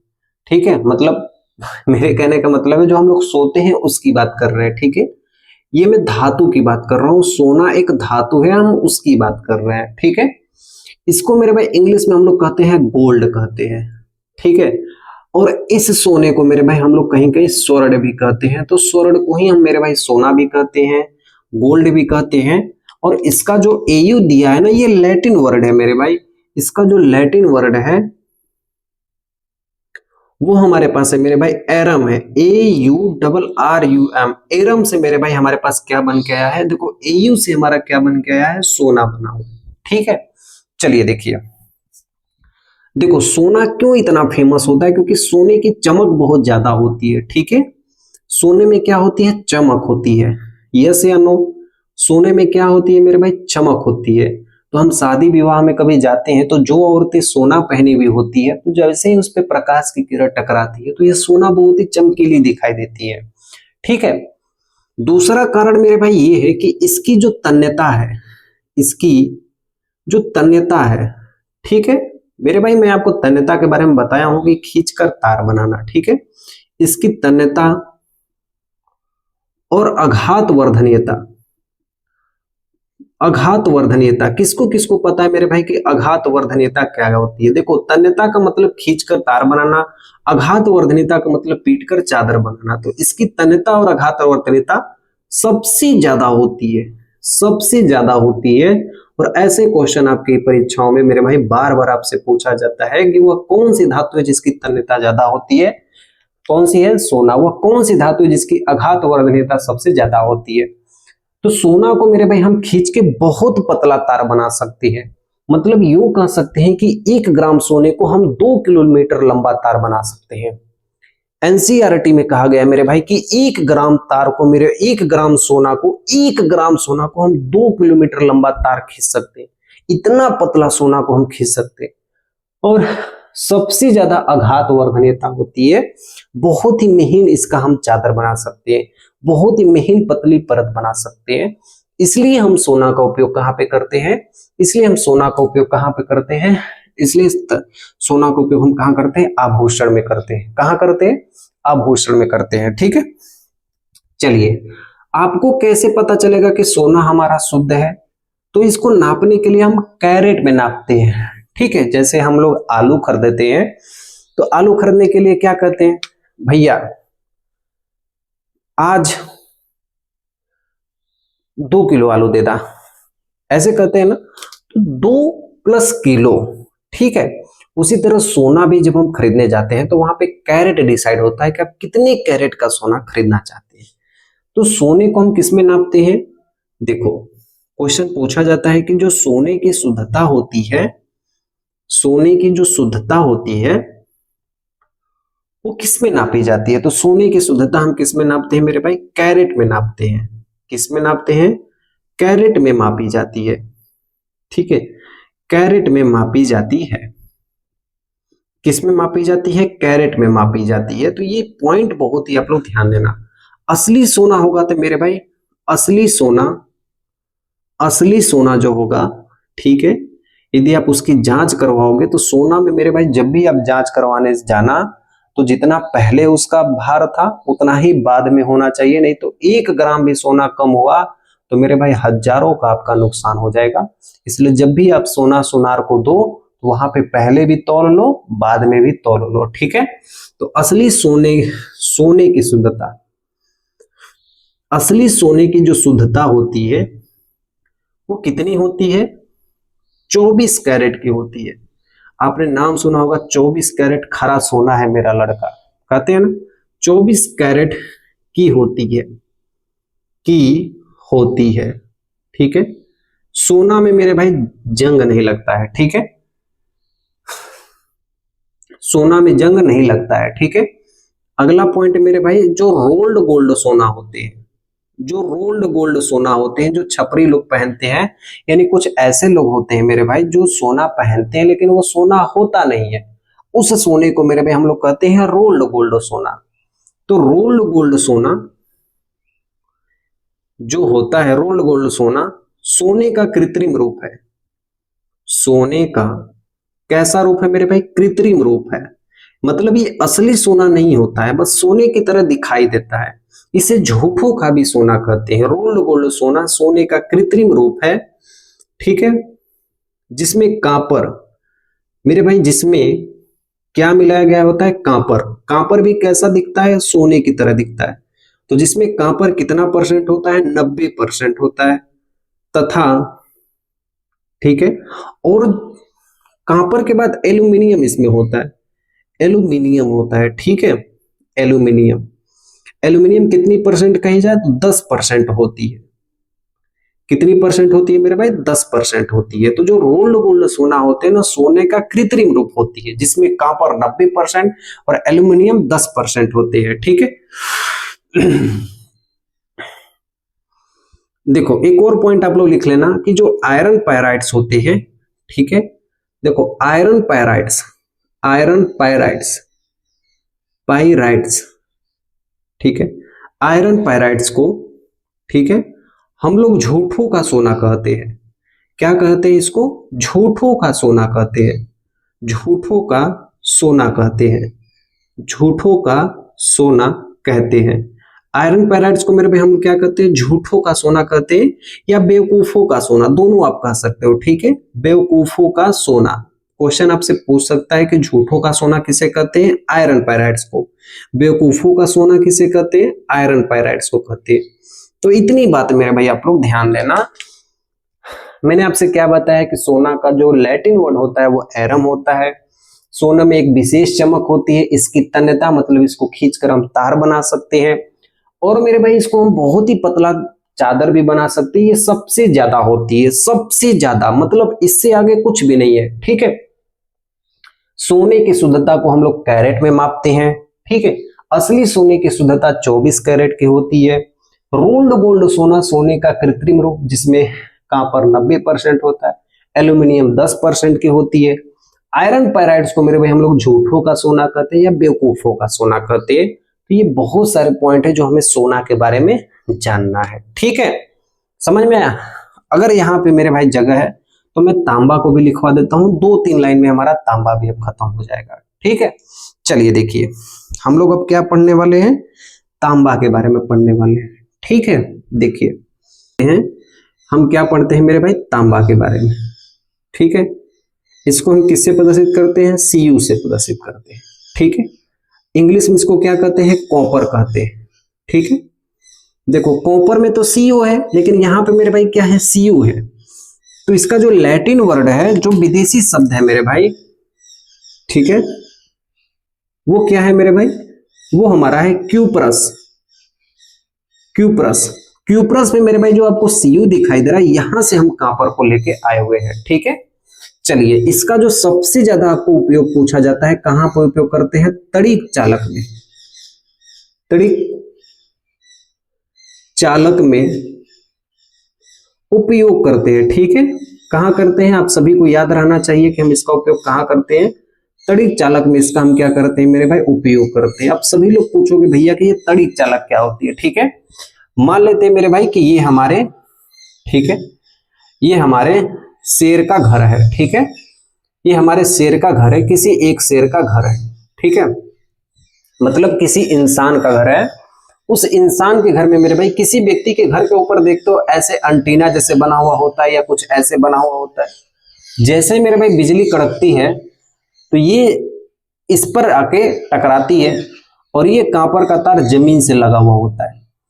तो ये जितने भी करंट चीज होती है, ये करंट को अपने अंदर समाहित करके ये जमीन में लेके चला जाता है, और वहां पे जमीन का विद्युत विभव क्या होता है मेरे भाई? 0 होता है। इसलिए घर में करंट कभी भी नहीं प्रवाहित होता है।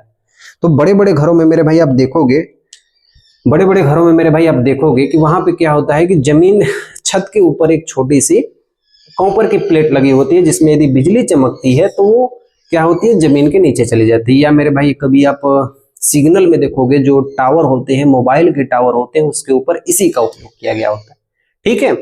चलिए देखिए, तो तड़िक चालक में इसका क्या करते हैं मेरे भाई? उपयोग करते हैं, ठीक है। देखिए और हम इसका उपयोग कहाँ करते हैं? तो घरों की वायरिंग में। कहाँ उपयोग करते हैं? घरों की वायरिंग में, ठीक है।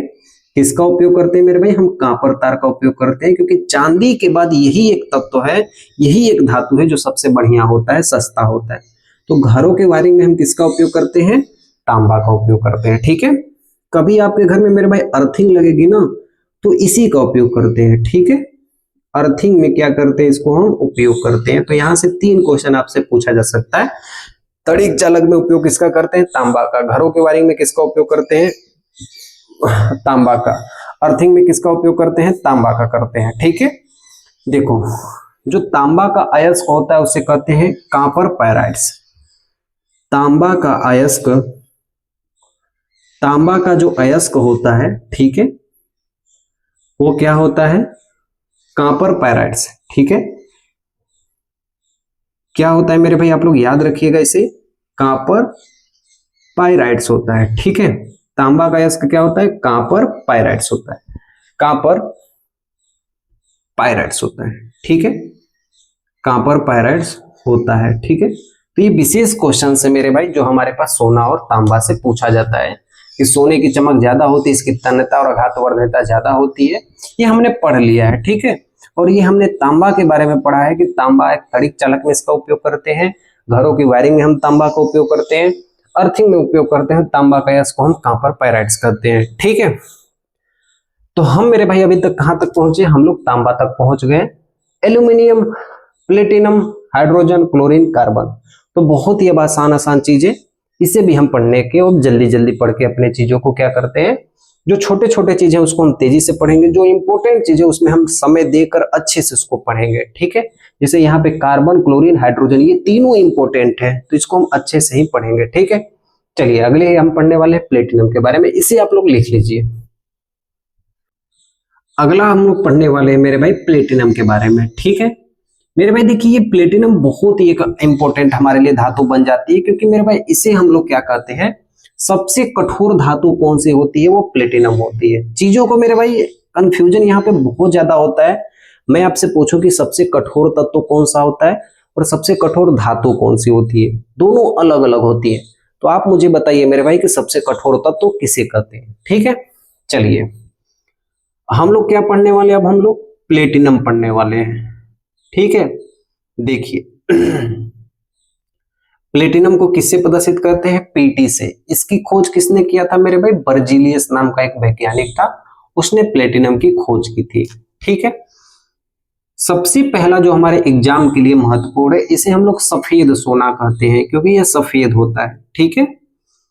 जो हम लोग सोना यूज करते हैं वो पीला सोना होता है, क्योंकि वो पीला होता है। ये वाला सोना कैसा होता है मेरे भाई? सफेद होता है, इसलिए इसे हम क्या कहते हैं, इसे कौन सा हम कहते हैं? इसे हम सफेद सोना कहते हैं, ठीक है। इसे हम क्या कहते हैं? सफेद सोना कहते हैं, ठीक है। इसे एक और नाम से जाना जाता है, कभी आपने देखा होगा कि हम किसकी उत्प्रेरक से उत्पाद बना रहे हैं? एडम उत्प्रेरक से उत्पाद बना रहे हैं, ठीक है। आप चीजों को सुनते हुए चलिएगा, ठीक है। इसे एडम उत्प्रेरक, कुछ हो सकता है कि किसी को समझ में आ रहा हो, कुछ पहले से ही पढ़ लिए हो, या मेरे भाई कुछ हो सकता है कि आप पहली बार पढ़ रहे हो, तो आप सबको मेरे भाई ये समझ में आने वाला है, ठीक है। एडम, ठीक है, उत्प्रेरक, ठीक है। एडम कैटेलिस्ट, उत्प्रेरक को क्या कहते हैं? कैटेलिस्ट। इसे एडम उत्प्रेरक कहते हैं, ठीक है। इसे एडम उत्प्रेरक कहते हैं। मैं देखो मेरे भाई यदि बात करूं कि सबसे कठोर धातु कौन सी है, वो प्लेटिनम धातु है, ठीक है। क्या है मेरे भाई? सबसे कठोर धातु कौन सी है? आप सभी को पता है मेरे भाई सबसे कठोर धातु कौन सी है? प्लेटिनम धातु है, ठीक है।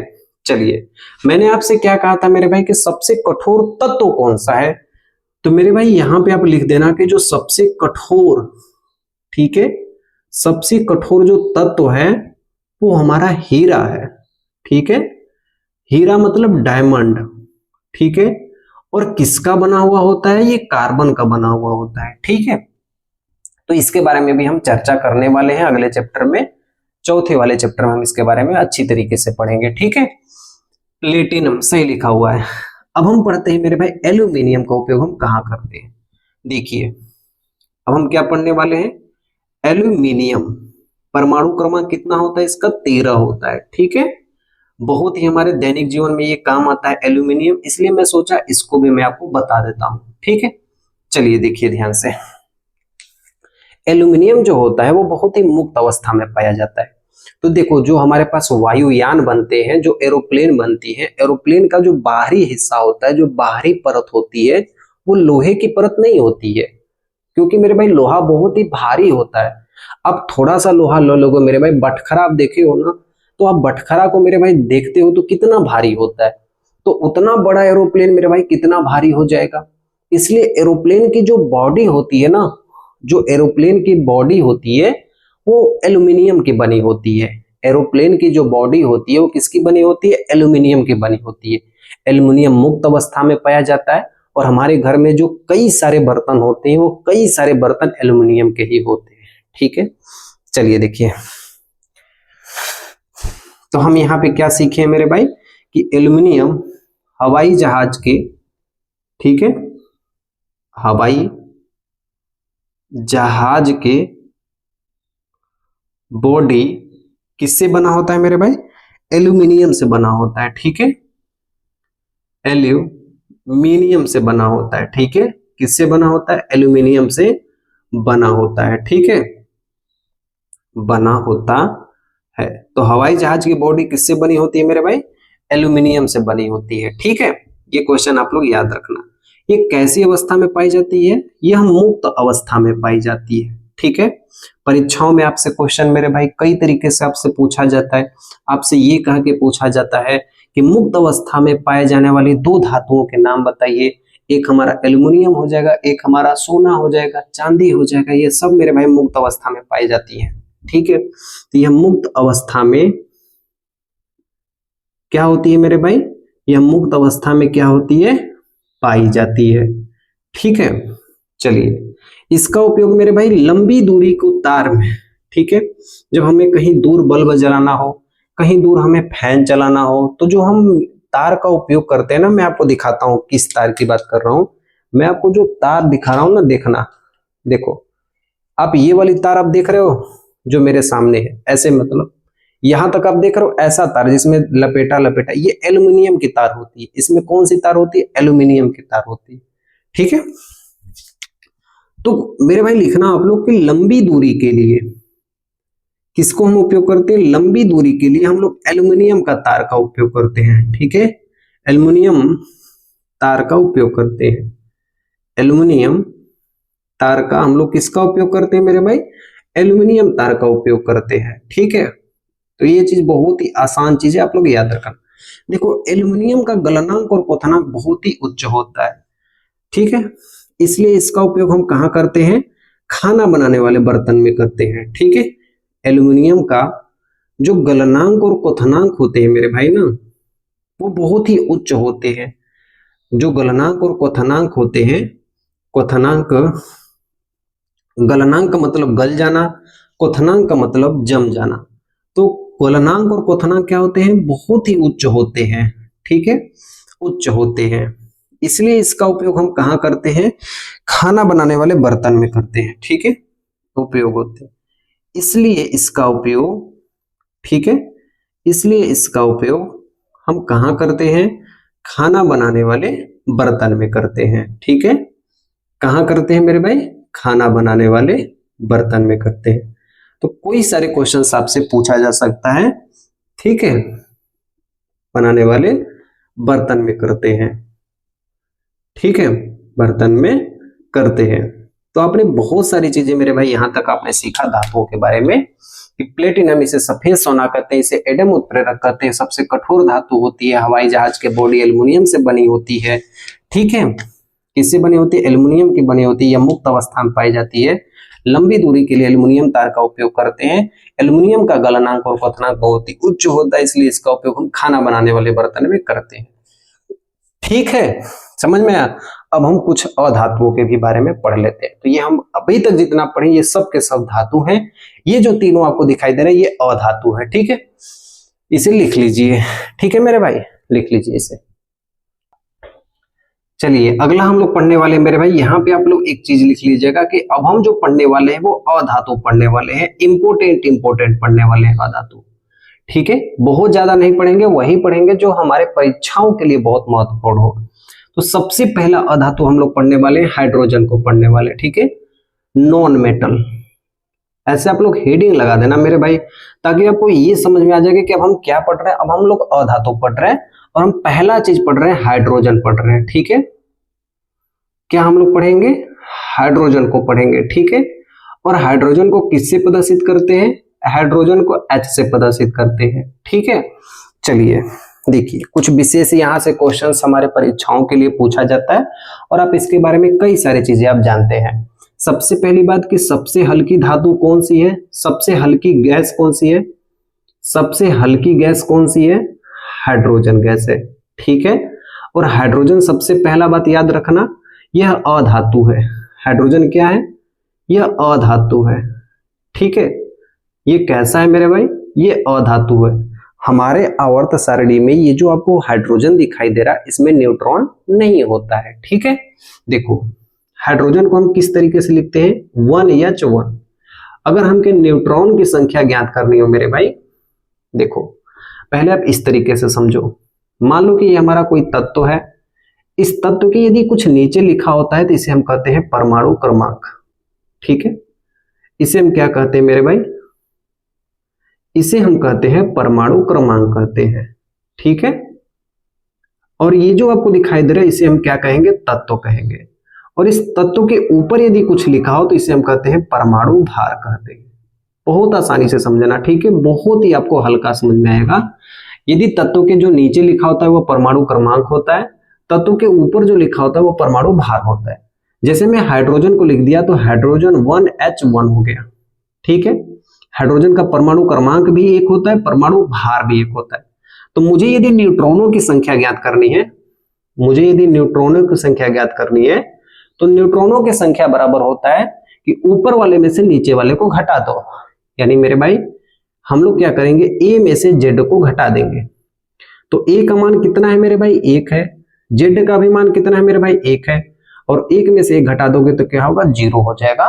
तो यही प्रश्न हमारे एग्जाम में पूछा जाता है कि हाइड्रोजन में न्यूट्रॉनों की संख्या क्या होती है, 0 होती है, जो कि आवर्त सारणी का सिर्फ एकमात्र तत्व है। ठीक है, चलिए, तो इसमें जो न्यूट्रॉनों की संख्या होती है, ठीक है, आप सभी को पता चल गया कि इसमें जो न्यूट्रॉनों की संख्या होती है वो कितना होती है, 0 होती है। कितना होती है मेरे भाई, 0 होती है। ठीक है, चलिए देखिए मेरी बात, एक बात ध्यान से देखिएगा कि अगर एक H रहेगा तो इसे हाइड्रोजन कहेंगे। ठीक है, लेकिन देखो H2 यदि रहेगा, H2 यदि रहेगा तो उसे हम हाइड्रोजन गैस कहेंगे। मेरी बातें ध्यान से सुनना है, H2 को हम क्या कहेंगे, हाइड्रोजन गैस कहेंगे। क्या कहेंगे, हाइड्रोजन गैस कहेंगे। ठीक है, तो ये बात आप लोग याद रखना, अगर एक H रहेगा तो उसे हाइड्रोजन कहेंगे, H2 हो जाएगा तो इसे हाइड्रोजन गैस कहेंगे। इस हाइड्रोजन गैस को मेरे भाई हम लोग आवारा गैस कहते हैं। कौन सा गैस कहते हैं मेरे भाई, आवारा गैस कहते हैं। ठीक है, ये किसी के संग भी मिल जाता है मेरे भाई, आप लोग इसे ध्यान रखना। ठीक है, चलिए देखिए, तो ये हाइड्रोजन के बारे में इतनी सारी बातें आप लोग मेरे भाई याद रखना। ठीक है, अब हम लोग किसके बारे में सीखेंगे, क्लोरीन के बारे में सीखेंगे। ठीक है, किसके बारे में सीखने वाले हैं, क्लोरीन के बारे में। और क्लोरीन को हम लोग किससे प्रदर्शित करते हैं, Cl से। ठीक है, और क्लोरीन भी क्या है मेरे भाई, एक अधातु है। ठीक है, चलिए देखिए, आपने कभी सुना है मेरे भाई कि क्लोरीन की गोली लिया जाता है, नाम सुना है कि नहीं मेरे भाई कि क्लोरीन की गोली ली जाती है जल को शुद्ध करने के लिए, किसी भी चीज को शुद्ध करने के लिए। जैसे कभी कभी क्या होता है कि बाढ़ में लोग पानी नहीं पी पाते हैं, तो बाढ़ के पानी को पीने के लिए हम लोग क्लोरीन को डाल देते हैं। क्लोरीन के गोली को जैसे ही हम लोग डालते हैं वैसे ही बाढ़ का पानी शुद्ध हो जाता है। ठीक है, चलिए, कहीं कहीं पे मेरे भाई बाढ़ आ जाती है, कहीं कहीं पे नदी का पानी इतना ऊपर चल जाता है कि वहां पर साधन भी नहीं पहुंच पाते हैं, खाने पीने की वस्तु। इसलिए बाढ़ के पानी को शुद्ध करके पीने के लिए हम किसका उपयोग करते हैं, क्लोरीन का उपयोग करते हैं। ठीक है, चलिए, तब हम क्या पढ़ने वाले हैं मेरे भाई, क्लोरीन पढ़ने वाले हैं। ठीक है, देखिए इस क्लोरीन से कई सारी चीजें बनाई जाती हैं, पहले हम वो फैक्ट लिख लेते हैं। तो क्लोरीन का उपयोग हम कहाँ करते हैं, जल को शुद्ध करने के लिए, जल को शुद्ध करने के लिए। ठीक है, शुद्ध करने के लिए हम लोग किसका उपयोग करते हैं मेरे भाई, क्लोरीन की गोली का उपयोग करते हैं। ये जो क्लोरीन है ना, सबसे पुराना हैलोजन धातु है, सबसे पुराना। एक फैक्ट के रूप में इसे याद करना कि सबसे पुराना हैलोजन धातु है, हैलोजन अधातु है।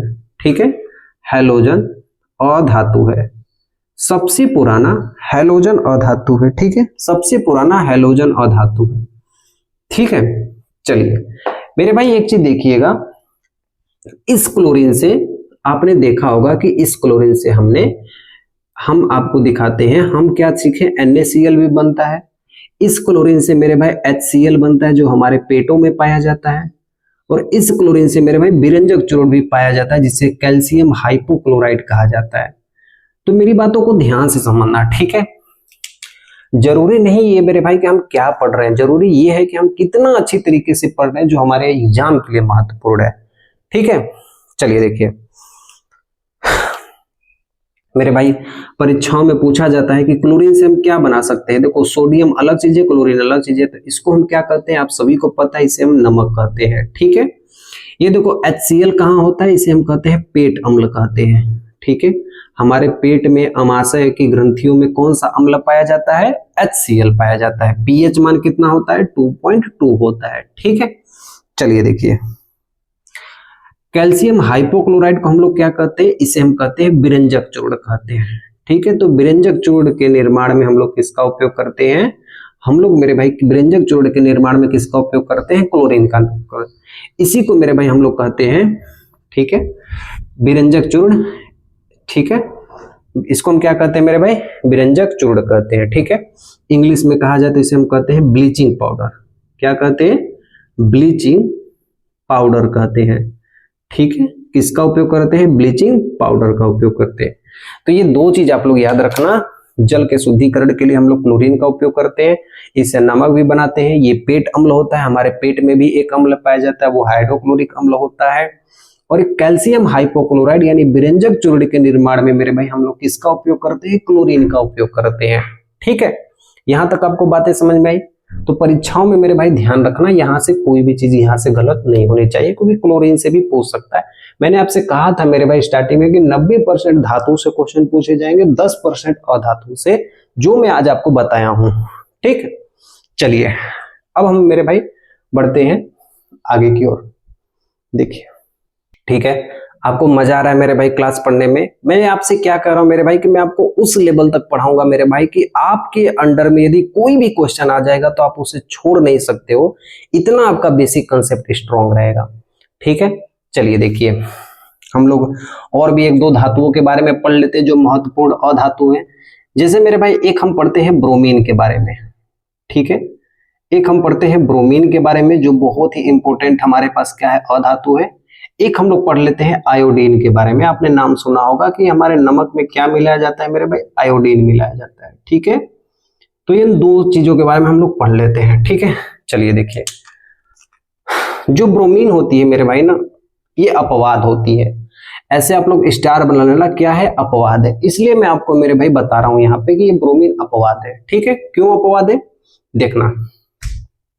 जो ब्रोमीन है ना, ये द्रव धातु में पाई जाती है। ठीक है, ब्रोमीन है, ये द्रव धातु में, ब्रोमीन कैसी है मेरे भाई, द्रव अधातु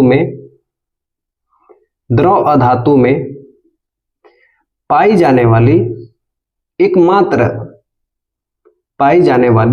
मैं कहता हूं मेरे भाई एकमात्र अधातु है ब्रोमीन। द्रव अवस्था में, ऐसे लिख लेना आप लोग। ठीक है, सॉरी मेरे भाई, यहां पे आप लोग लिख लेना द्रव अवस्था में। ठीक है, तो ब्रोमीन जो है मेरे भाई द्रव अवस्था में पाई जाने वाली एकमात्र अधातु है। ठीक है, बाकी सारी की सारी जितने भी अधातुएं हैं वो गैस अवस्था में है, ठोस अवस्था में है, लेकिन ब्रोमीन ही एक ऐसी धातु है जो द्रव अवस्था में पाई जाती है।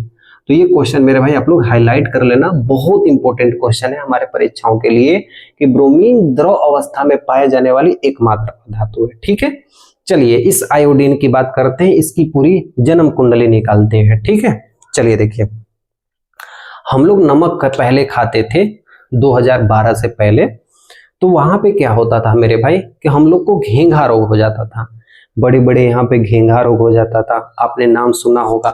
तो आयोडीन की कमी से कौन सा रोग होता है, घेंघा रोग होता है।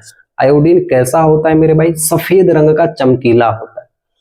तो जो वैज्ञानिक है ना, उन्होंने खोज किया, उन्होंने कहा कि मनुष्यों को किस कारण मेरे भाई रोग हो रहा है, आयोडीन की कमी के कारण हो रहा है। मनुष्य ऐसा कौन सा चीज है जो डेली यूज करता है, सबको समझ में आया कि नहीं, नमक ऐसा पदार्थ है जो सब लोग यूज करते हैं, हम भी यूज करते हैं, आप भी यूज करते हैं खाना बनाने में। तो वैज्ञानिकों ने सोचा कि नमक में ही आयोडीन मिला दिया जाए।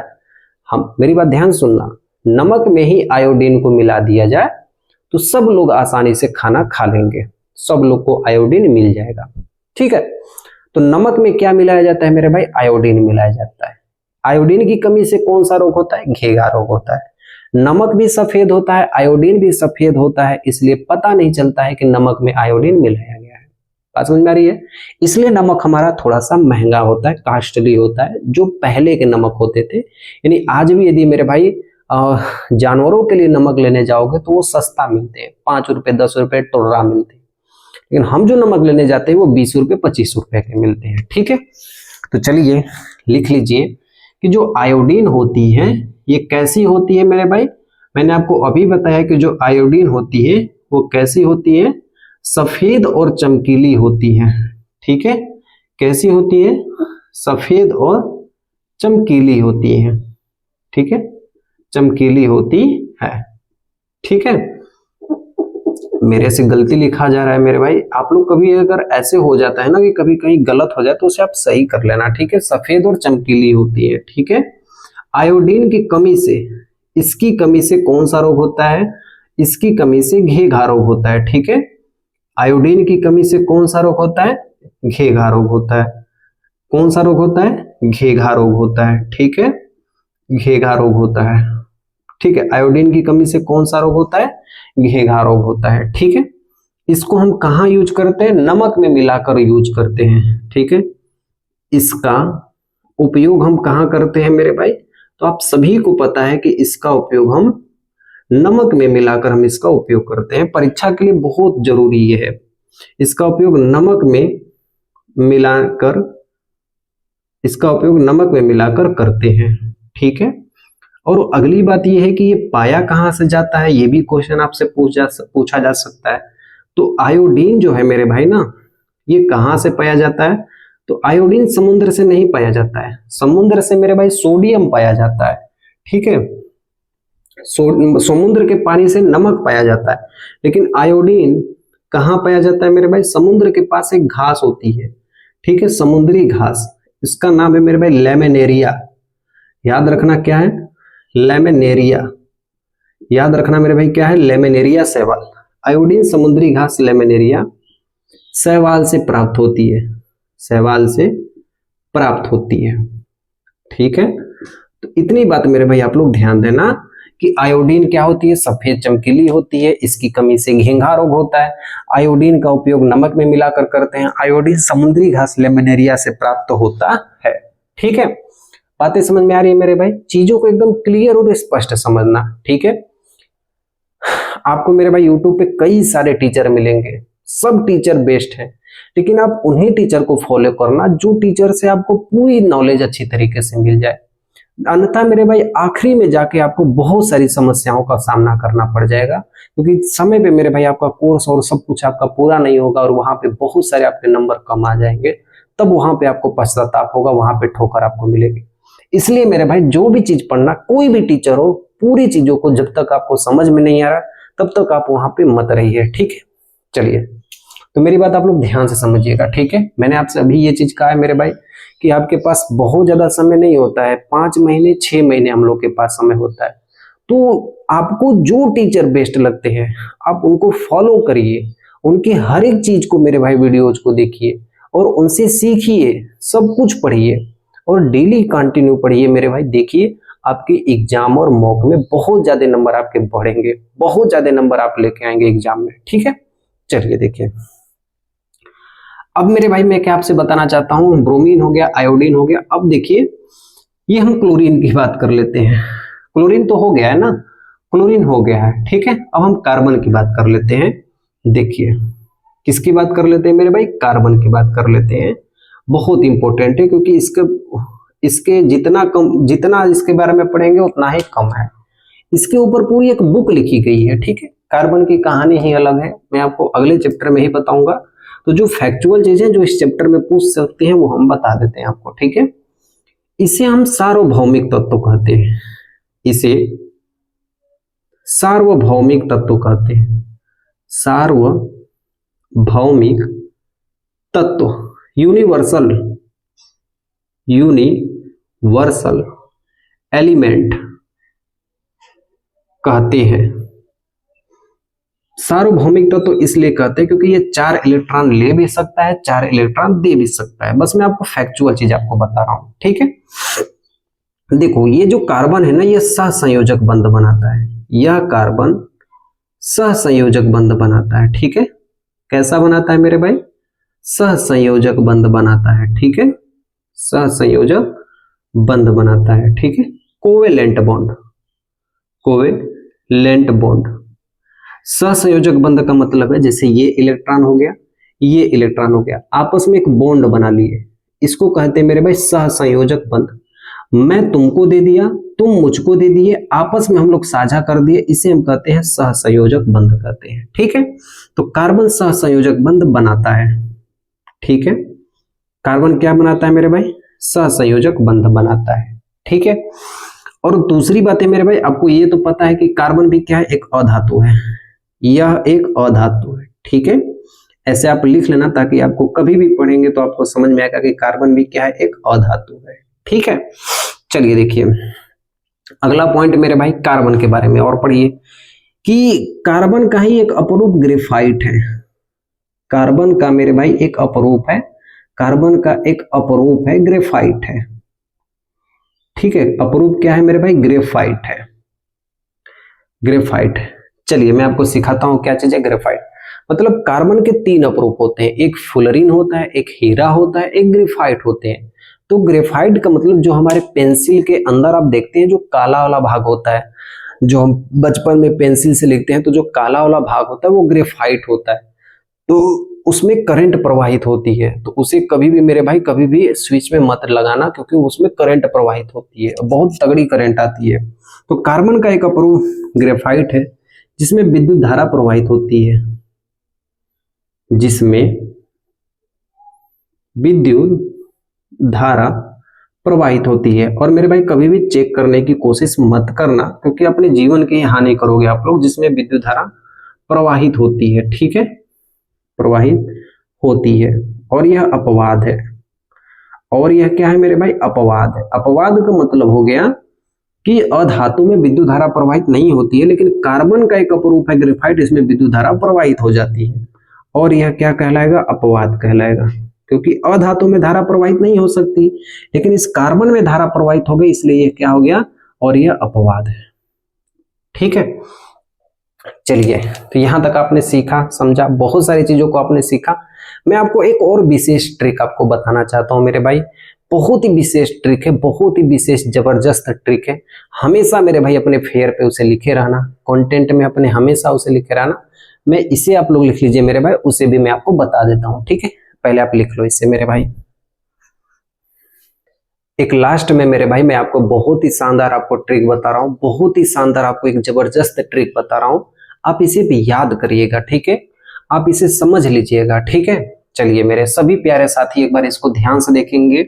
आपने एक नाम सुना होगा मेरे भाई, नोबेल गैस, नोबेल गैस, ठीक है। आपने कभी एक नाम सुना होगा मेरे भाई, शून्य गैस, ठीक है, शून्य गैस, ठीक है। आपने एक नाम सुना होगा मेरे भाई, जीरो गैस, जीरो ग्रुप आपने नाम सुना होगा, जीरो गैस ने जीरो ग्रुप, ठीक है।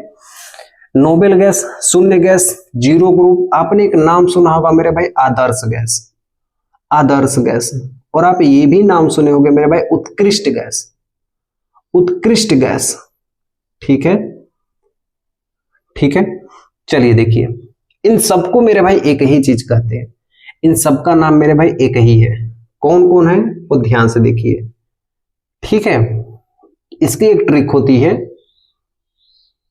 हे, बहुत ही शानदार ट्रिक होती है, हे नानी आराम कर जिंदा रहेगी। क्या होती है ट्रिक? हे नानी आराम कर जिंदा रहेगी। एक बार बोल के सभी लोग मेरे भाई कहेंगे, हे नानी आराम कर जिंदा रहेगी। क्या कहेंगे मेरे भाई? हे नानी आराम कर, तू जिंदा रहेगी। क्या रहेगी? जिंदा रहेगी, ठीक है। कौन कौन से वो तत्व होते हैं? हीलियम, नियॉन, आ से आर्गन, कर से क्रिप्टॉन, जिंदा का जेनॉन, रहेंगी का रेडॉन। अब इन सबके अलग अलग गुण होते हैं, बस आप इन गुण को याद रखिएगा, ठीक है। देखो सबके नाम हम लिख देते हैं। तो इसको हम क्या कहते हैं? हीलियम कहते हैं। इसको हम क्या कहते हैं, नियोन कहते हैं। मेरे भाई एयर को हम क्या कहते हैं, आर्गन कहते हैं, ठीक है। केयर को हम क्या कहते हैं मेरे भाई, क्रिप्टॉन कहते हैं, ठीक है। एक्सई को क्या कहते हैं, जीनोन कहते हैं, क्या कहते हैं, जीनोन कहते हैं। आर्यन को क्या कहते हैं, रेडॉन कहते हैं। तो ये नाम मेरे भाई याद रखना, ठीक है। देखिए हीलियम का उपयोग कहाँ करते हैं, वायुयान के टायर में, जो एरोप्लेन उड़ती है उसके किस में मेरे भाई, वायुयान के टायर में उपयोग करते हैं हीलियम की। दूसरी चीज है मेरे भाई, ये दूसरी सबसे हल्की गैस है मेरे भाई। आप याद करिए, पहली सबसे हल्की गैस कौन सी है, हाइड्रोजन है। दूसरी सबसे हल्की गैस कौन सी है, हीलियम है, ठीक है। तो ये क्या है मेरे भाई, दूसरी सबसे हल्की गैस है, दूसरी सबसे हल्की गैस है। परीक्षा में आपसे पूछा जाए कि वायुयान के टायर में कौन सी गैस भरी जाती है, हीलियम की गैस। गुब्बारों में भी मेरे भाई हीलियम गैस भरी जाती है, इसलिए गुब्बारा उड़ने लगता है, ठीक है। गुब्बारों में भी कौन सी गैस भरी जाती है, हीलियम गैस भरी जाती है। वायुयान के टायर में कौन सी गैस भरी जाती है, हीलियम। दूसरी सबसे हल्की गैस कौन सी भरी जाती है, हीलियम। अगला पॉइंट लिखना मेरे भाई, ऑक्सीजन सिलेंडर में, आप देखते हो हॉस्पिटल में ऑक्सीजन सिलेंडर होती है, उसमें कौन सी गैस भरी जाती है मेरे भाई, हीलियम को भरी जाती है, ठीक है। जो गोताखोर का सिलेंडर होता है, ठीक है, गोताखोर जो होते हैं वो क्या क्या ले जाते हैं मेरे भाई, ऑक्सीजन प्लस हीलियम, ठीक है। ये ऑक्सीजन प्लस हीलियम, ठीक है। दूसरी बात ये है मेरे भाई, इसमें एक ट्रिक लिख लेना आप लोग सभी लोग मेरे भाई, यह किसी के साथ अभिक्रिया नहीं करती है, यह किसी के साथ अभिक्रिया नहीं करती है, ठीक है। अभिक्रिया नहीं करती हैं, क्योंकि हम पूरे आवर्त सारणी को मेरे भाई पढ़ लेते हैं, पूरे मेरे भाई रसायन विज्ञान को पढ़ लेते हैं, लेकिन किसी भी रासायनिक अभिक्रिया में मेरे भाई हम इन गैसों को नहीं देखते हैं। कोई भी रासायनिक अभिक्रिया मेरे भाई आप उठा के देख लीजिए, आप इन गैसों को नहीं देखते, क्योंकि इनका पेट भरा हुआ होता है, इसलिए किसी के साथ अभिक्रिया नहीं करती है। गुब्बारों में कौन सी गैस का उपयोग करते हैं, हीलियम का। वायुयान के टायर में हीलियम का। दूसरी सबसे हल्की गैस कौन सी है, हीलियम है। ऑक्सीजन सिलेंडर में हीलियम का। गोताखोर क्या लगाते हैं मेरे भाई, हीलियम का उपयोग, ऑक्सीजन के साथ हीलियम का उपयोग करते हैं, ठीक है। चलिए मेरे भाई अगली बात है, ये देखिए नियान का उपयोग कहाँ करते हैं मेरे भाई, इंडिकेटर में। कहाँ करते हैं मेरे भाई, इंडिकेटर में। इंडिकेटर में मतलब मेरे भाई जैसे देखिए हमारे घरों में क्या होता है मेरे भाई, टेस्टर होता है। तो टेस्टर से हम जैसे ही क्या करते हैं, सर्किट में डालते हैं टेस्टर को, तो टेस्टर के अंदर एक बल्ब जलता है। उसमें कौन सा बल्ब है मेरे भाई, नियोन बल्ब है। तो इंडिकेटर के रूप में करते हैं। एग्जाम्पल में मेरे भाई लिख लेना, टेस्टर, स्विच, जो हम स्विच करते हैं ना, टिप टाप तो जलने लगता है, तो वो नियोन बल्ब होता है, यही नियोन होता है, ठीक है। स्विच में करते हैं। देखो आर्गन का उपयोग कहाँ करते हैं, तो आर्गन का उपयोग मेरे भाई ट्यूबलाइट में करते हैं। पहले के समय में ट्यूबलाइट आते थे, अब तो एलईडी आ गई है, ठीक है मेरे भाई। तो हम ट्यूबलाइट में किसका उपयोग करते हैं, आर्गन का उपयोग करते हैं। बल्ब में भी किसका उपयोग करते हैं मेरे भाई, बल्बों में भी हम किसका उपयोग करते हैं, आर्गन का उपयोग करते हैं। तो ये बात आप लोग ध्यान रखना, ठीक है। चलिए क्रिप्टॉन का उपयोग हम कहाँ करते हैं, तो मैं इसको यहीं पे लिख देता हूं, इसका उपयोग हम फोटोग्राफी में करते हैं। कहाँ करते हैं मेरे भाई, फोटोग्राफी में करते हैं। जो प्रिंट आउट निकाला जाता है वहां पे हम क्रिप्टॉन का उपयोग करते हैं। आपसे ये क्वेश्चन पूछा जाता है, दोनों ये 1, 2 और 3, इसको स्टार बना लेना, ठीक है। देखो मेरे भाई, जीनोन को हम लोग कहते हैं अजनबी गैस। अजनबी गैस किसे कहा जाता है, बहुत बार आपके परीक्षाओं में पूछा जाता है मेरे भाई, अजनबी गैस किसे कहा जाता है, जीनोन को कहा जाता है। या तो आपसे पूछ सकता है स्ट्रेंजर गैस किसे कहते हैं, दोनों एक ही होता है, ठीक है। स्ट्रेंजर गैस किसे कहते हैं, जीनोन को कहते हैं, ठीक है। चलिए रेडान क्या होता है मेरे भाई, भूकंप आने से पहले कौन सा गैस निकलता है मेरे भाई, कौन सी गैस स्रावित होती है, रेडान होती है। तो एक पॉइंट लिख लेना मेरे भाई कि भूकंप के आने से पहले, ठीक है, आने से पहले किस गैस का रिसाव होता है, इसी गैस का रिसाव होता है, ठीक है। इसी गैस का रिसाव होता है, रिसाव होता है, ठीक है। दूसरी बात यह है मेरे भाई कि सबसे भारी गैस कौन सी है, रेडान है। सबसे भारी गैस कौन सी है, सबसे भारी गैस कौन सी है मेरे भाई, रेडान है, ठीक है। कौन है मेरे भाई, रेडान है।